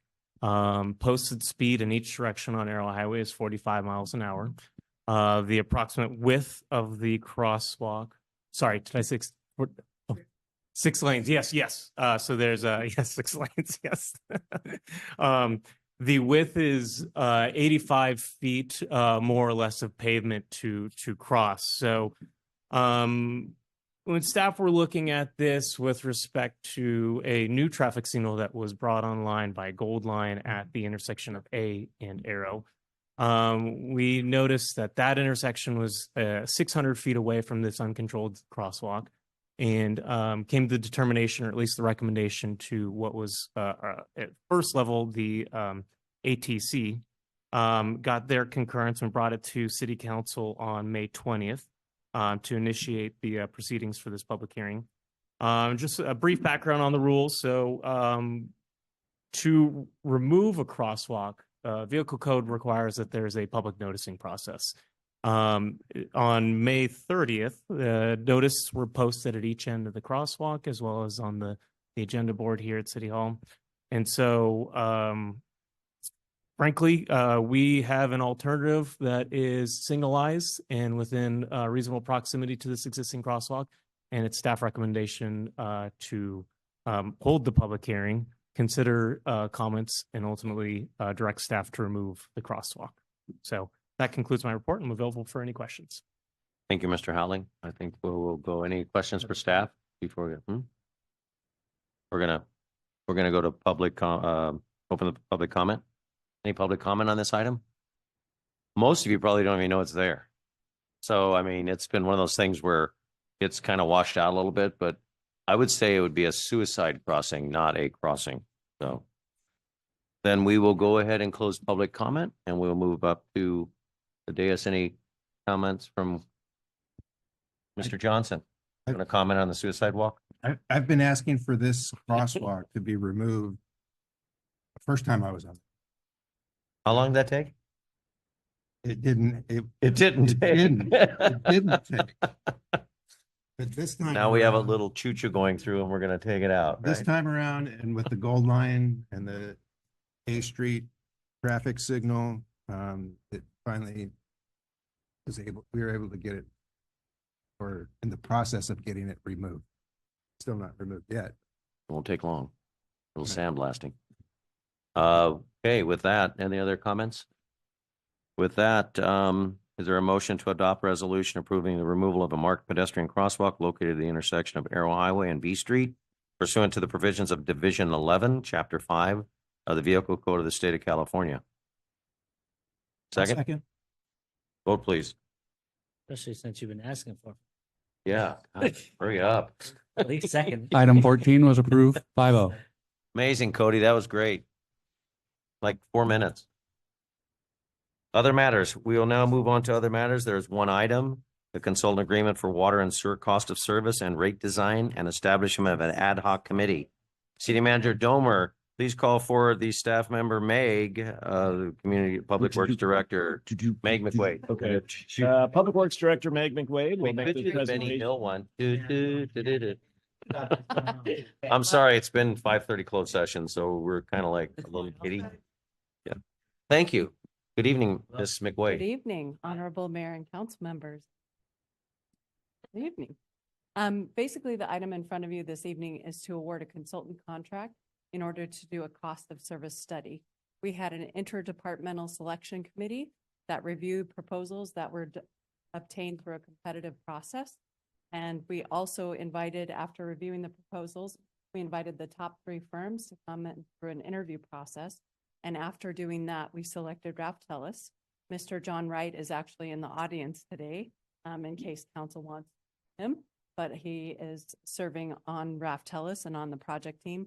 Part of the reasons we selected Raftellus is not only do they have vast experience when it comes to Prop 218, legal notices, but they also have somebody on their team who actually wrote the book on rates, was part of the authoring of the book on water rates. So we're excited that should this contract go forward, that we'll be in the process of updating our rates and utilizing Raftellus to create an administrative record so they are legally defensible rates.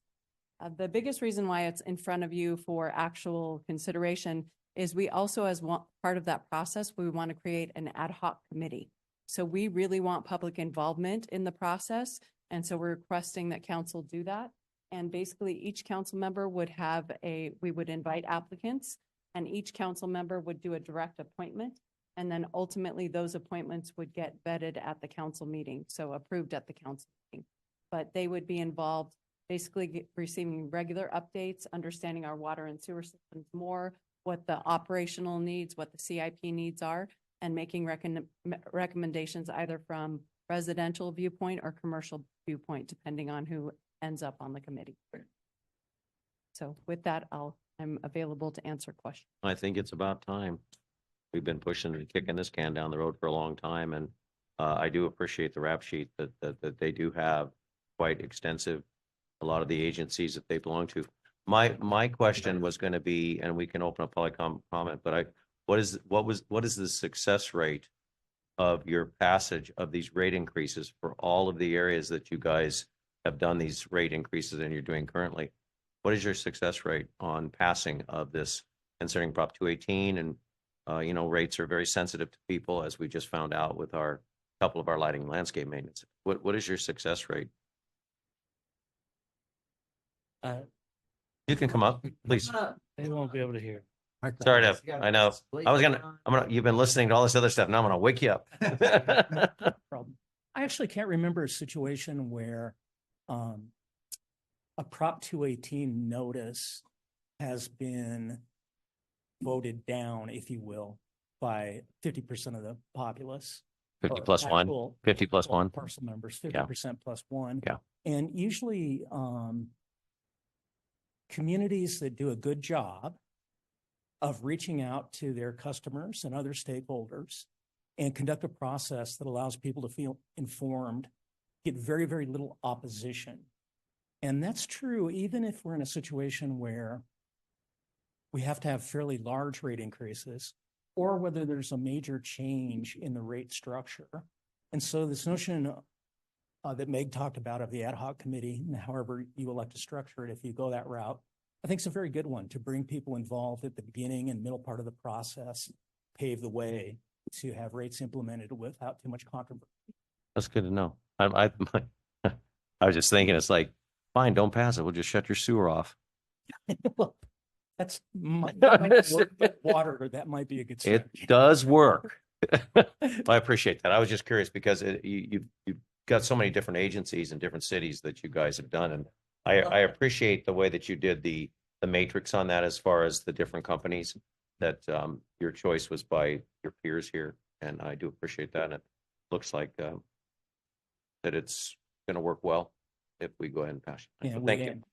We thank you we thank Meg and the team for selecting our firm. And we really look forward to helping you over the months to come to conduct the study and have a good outcome for you. Thank you very much. We'll go ahead and open up public comment on this item. Any public comment on this item? Remember, we could shut your sewer off. Might want to talk about it. Water too, but I was just throwing that one in. No water, no sewer, no nothing. Okay, we'll close public comment, bring it back up to dais. Any comments on this? Councilmember Lau. I just have a question. I think it might be a question maybe best answered by Ms. McWade. As far as the ad hoc committee is concerned, is there a process already anticipated, or is that a framework that staff would come back for us to say, this is how we would, vet the people? And I heard you say that it wouldn't necessarily just be residents. It could be commercial based on areas of the city. So obviously those people may not be people who live in the city, but obviously do extensive work in the city, and obviously the rates would apply to them. So is there a framework that is anticipated, or is that something that we will see come out? So we created some bylaws for council to adopt, and the goal is to have, we're hoping lots of people are really excited about being part of the rate process, right? And we have a lot of applications. I think you will. Basically, You well, will. I think we will too. I think it's important. And it'll be, those applications will be provided to council members, and then you can select, each one of you will select one representing your district, and then we'll bring those back to the council meeting. If there's a conflict and there's somebody who chooses the same person, we would let you know, and we would then give priority. It doesn't necessarily have to be within your district. Basically, it could be any representative from the city, and they would, if there were two, then the person with the person in the district or the business in the district would get priority and would be requested to make another selection. So are you going to do a mailer out to the communities? Am I jumping? No, I no, was you're thinking the good. same thing. That's right here. Yeah, you're going to send a mailer out. People are interested to this ad hoc committee. It'll be one person from each, hopefully each district, which I think is extremely important. And that's what we're going to do. So we weren't talking mailers just because of the cost of postage, but we certainly could put it in the water bills, as well as we were planning on doing social media Okay. postings.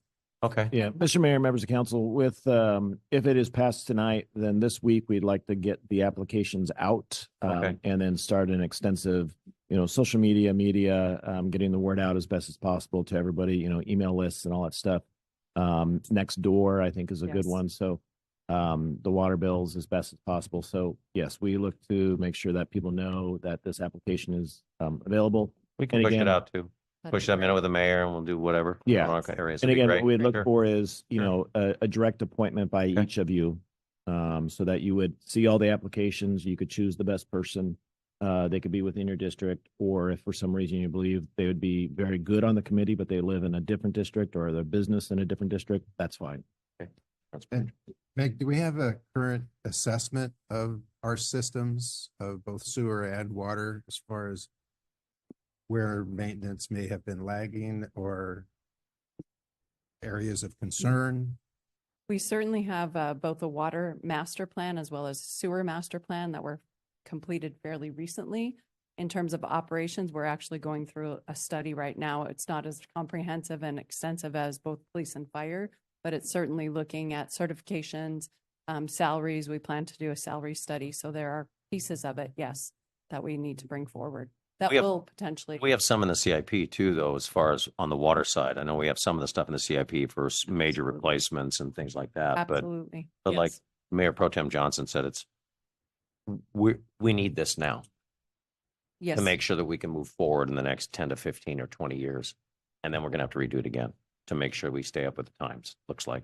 Yes. Reading all of the information. Thank you for the 85 pages of reading, but You are welcome. it And- was actually very interesting. Thank you. And the goal would be. I to know all bring- about your company and The goal would be to bring forward a 5-year rate increase. Okay. So that would ultimately be the goal. And this Prop 218 process is slightly different than the one we just did with the LMD. It's a majority protest hearing. People can submit these protests in writing or they can show up at a council meeting and protest the night of the hearing. Ultimately, though, it's up to city council. I have seen city councils, even though you didn't achieve a majority protest, make modifications to the rate structure based on 1 or 2 citizens coming to the dais and expressing their opinion. So that's part of the reason too, for the interaction with the public group and the citizens group, so that we understand their kind of needs and desires going into the rate increase process. I like the way that they're the outreach, but also the fact of how they bring it out to the community first, and then they, like a airbrush, and then they do a major one campaign for what the rates are going to be and really you know, I just like the transparency part of it. I think it's important to let them know that if you don't pass this, we're not going to be able to flush your toilet. But other than that, we're probably good. But with that, any other comments for staff?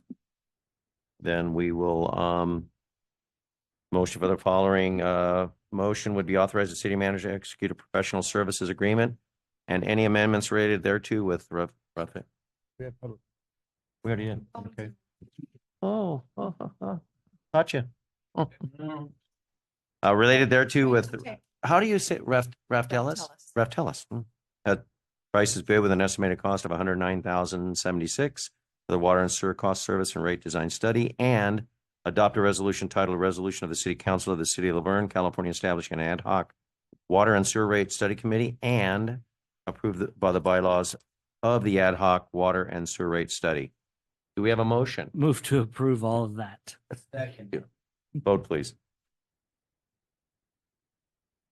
Item 15 was approved as recommended. Thank you, Meg. Thank you very much.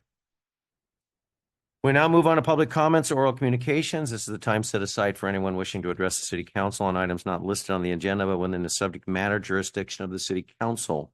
I want to remind everyone that the Brown Act prohibits the city council from engaging in discussion on any item not appearing on the posted agenda. However, your concerns may be referred to staff or placed for discussion at a later date. There's well, get about 3 minutes. We'll work on that. At this time, without wishing to make comments and wishing to make comments, are present here to the chamber can come up to the podium. Anybody wish to make any public comments? Gary, how are you? Are your bridge lights working? Uh-oh. I knew it. They're out. Oh, she's telling me that they're out. She's...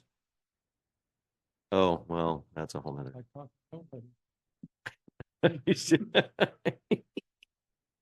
Good evening. That's what I had. It's still there. Okay, well, Yeah. she's got it. Okay, Rain just took a little vacation. That's okay. We do that all the time. You're not doing any more bags of dog poop, are you? No, none of that at all. Okay, keep that down, please. Back to the people parking on the side of their house. I talked to the donor about it. And yes, it's vague if you can park there or not. But a few years back, underneath the other city manager, they went the other way and told the fire department about it. They can't get to that house with the crap stuff there.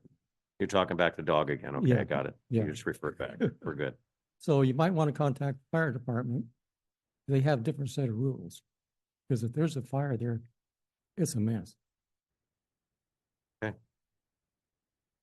That's it. How's your wife? Oh.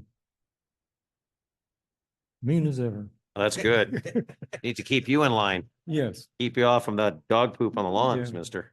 I'll go back and sit down and shut up. Thank you, Gary. Anybody else wish to speak on public comment? Terry? Nothing? Yes, please.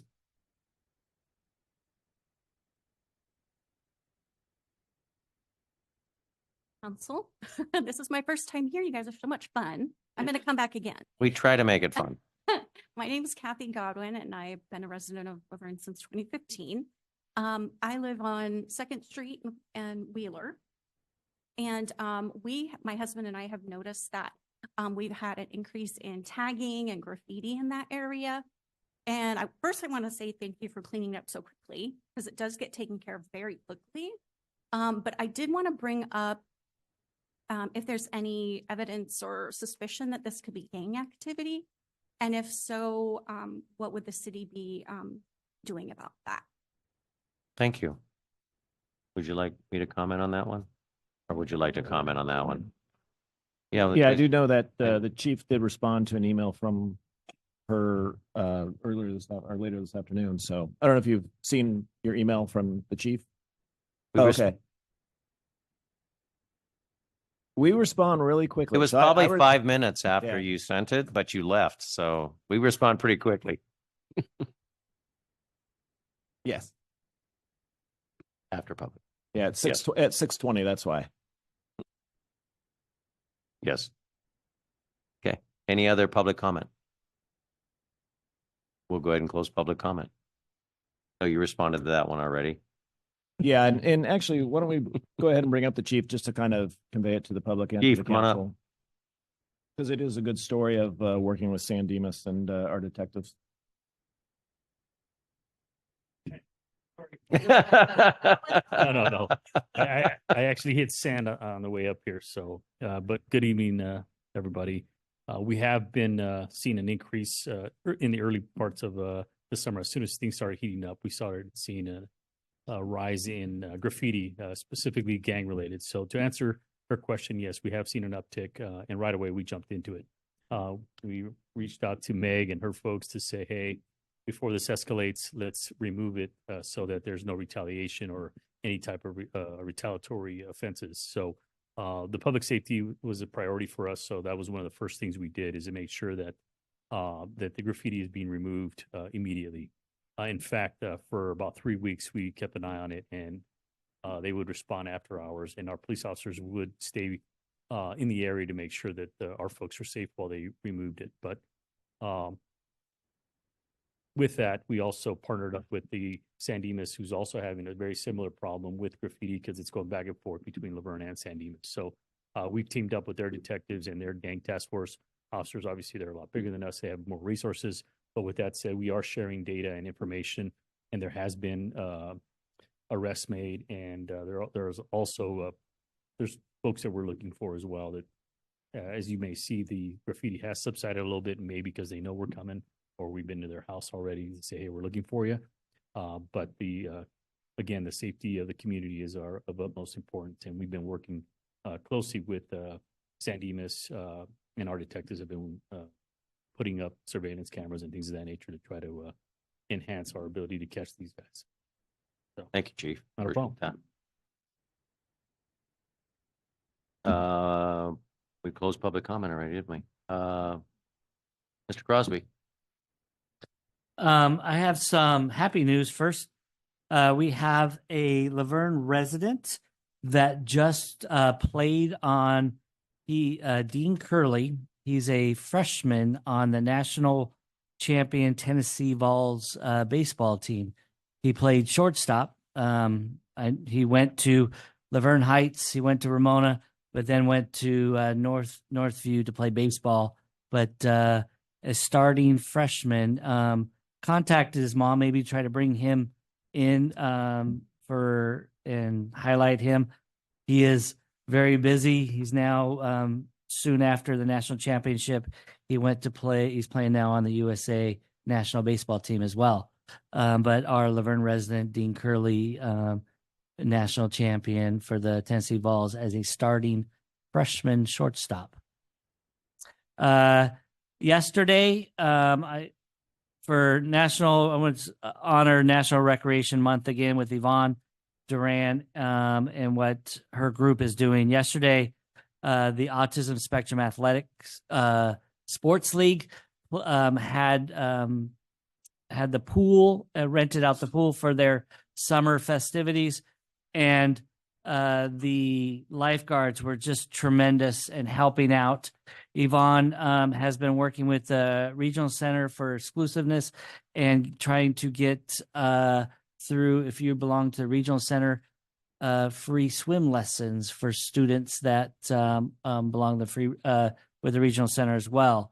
So Yvonne has been doing, and her team has been doing just a tremendous effort. But I'd like to just thank again Conrad Hager, Taylor Jimenez, Haley Heaton, Gary Chaveria, Caitlin Dorr, and Jessica Argelander, which were our lifeguards yesterday for that event too.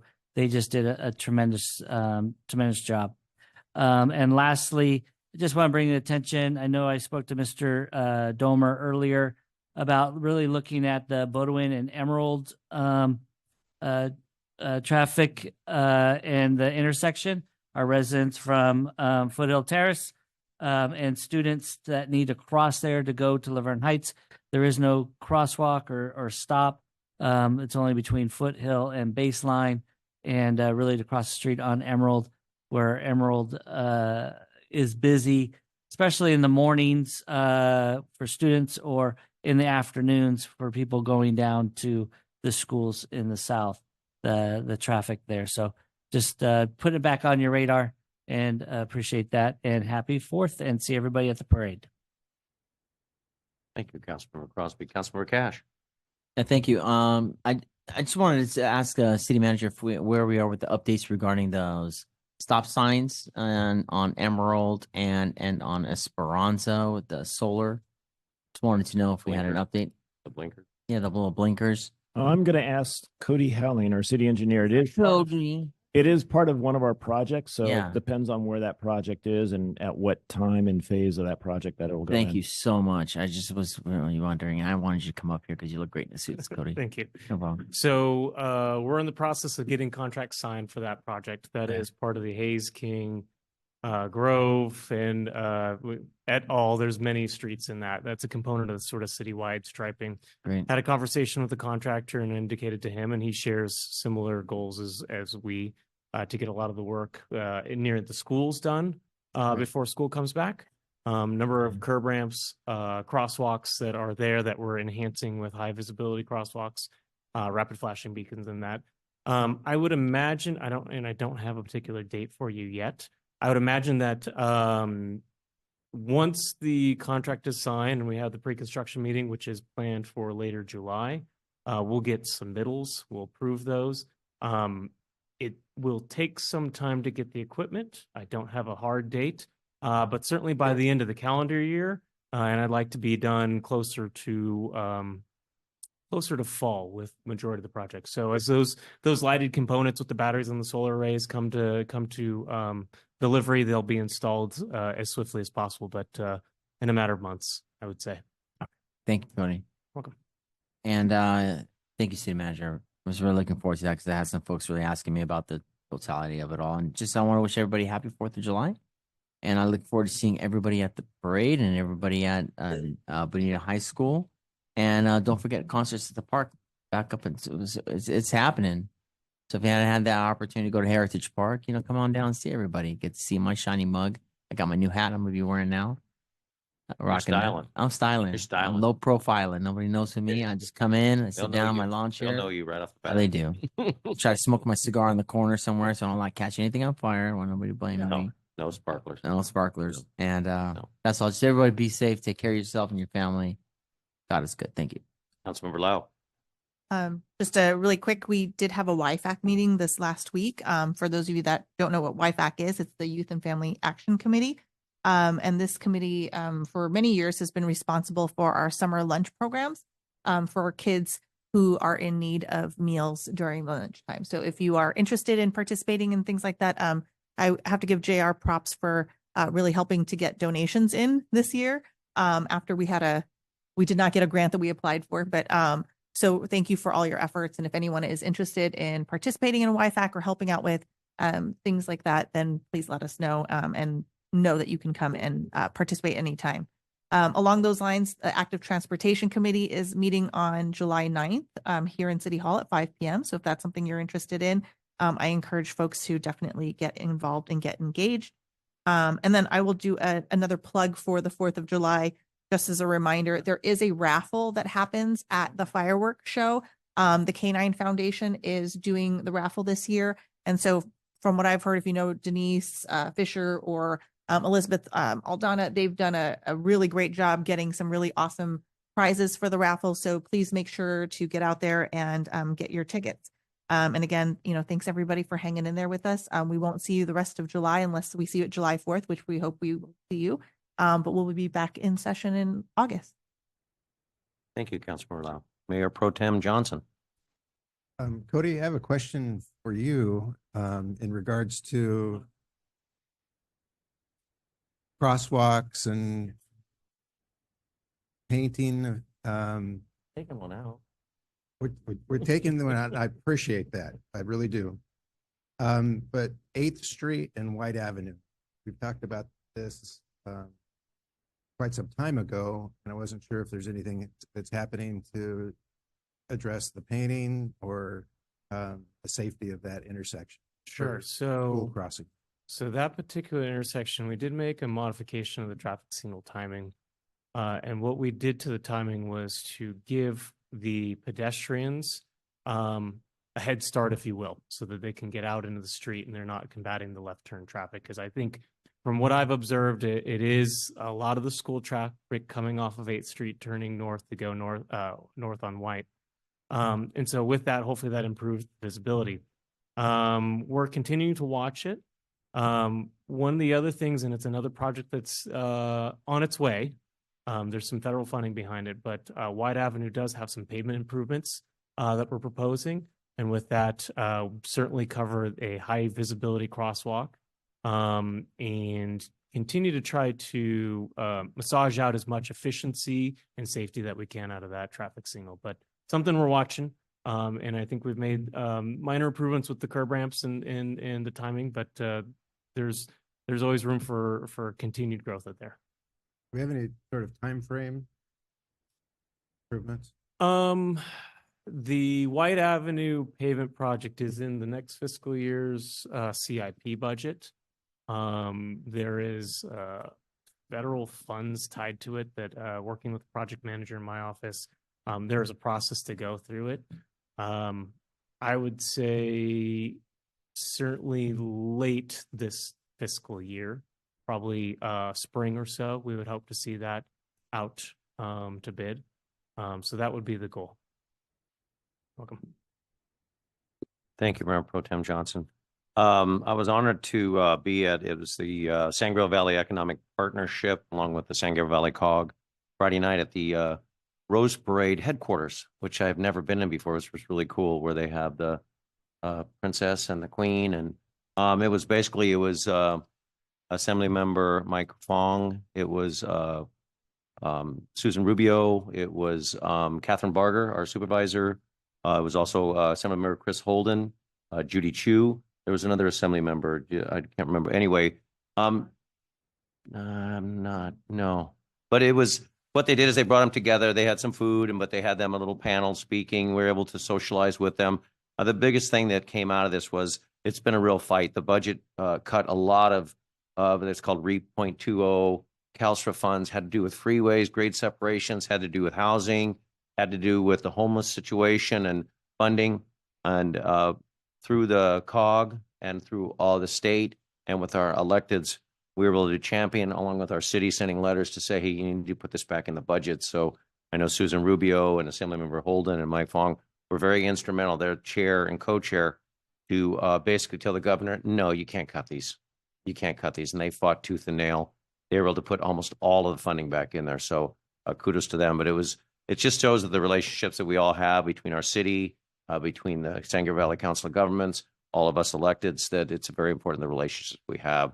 It's tied to them helping us, like our parks and with our Las Flores, that $1.5 million that Mr. Holden gave us, and just really works well. But it was a champion for them to put the monies back in the budget, that we will be getting our funding still, maybe at a little reduced rate, but we'll still be getting our funding. So it was a great event, and it was well attended. And really, basically, everybody have a wonderful 4th of July. Enjoy your families. Be safe. Fireworks are illegal. We've said that a bunch of times. The next regular Laverne City Council meeting is scheduled for Monday, July 15th, 2024, which is canceled due to the lack of business and approval actions by the council tonight. Next regular Laverne City Council meeting will be Monday, August 5th, 2024 at 5:30 p.m. As a reminder, upcoming events and meetings are posted on the last page of the City Council agenda. Thank you for all your attendance tonight. We encourage all the residents to have a safe and fun 4th of July holiday, celebrating by coming out and eating pancakes in the morning, watching the parade through Old Town, coming back to the fireworks celebration at Medina High School, spending money on food, beverages, and raffles. Starts at 6 p.m. and have an amazing fireworks show. Thank you for Wendy for being on the committee. Tickets are on sale here. You can still do it online with a barcode. $20, period. Children 4 and under are free. Children 5 and up are $20. So we are adjourned at 8:37 p.m. Thank you all for being here.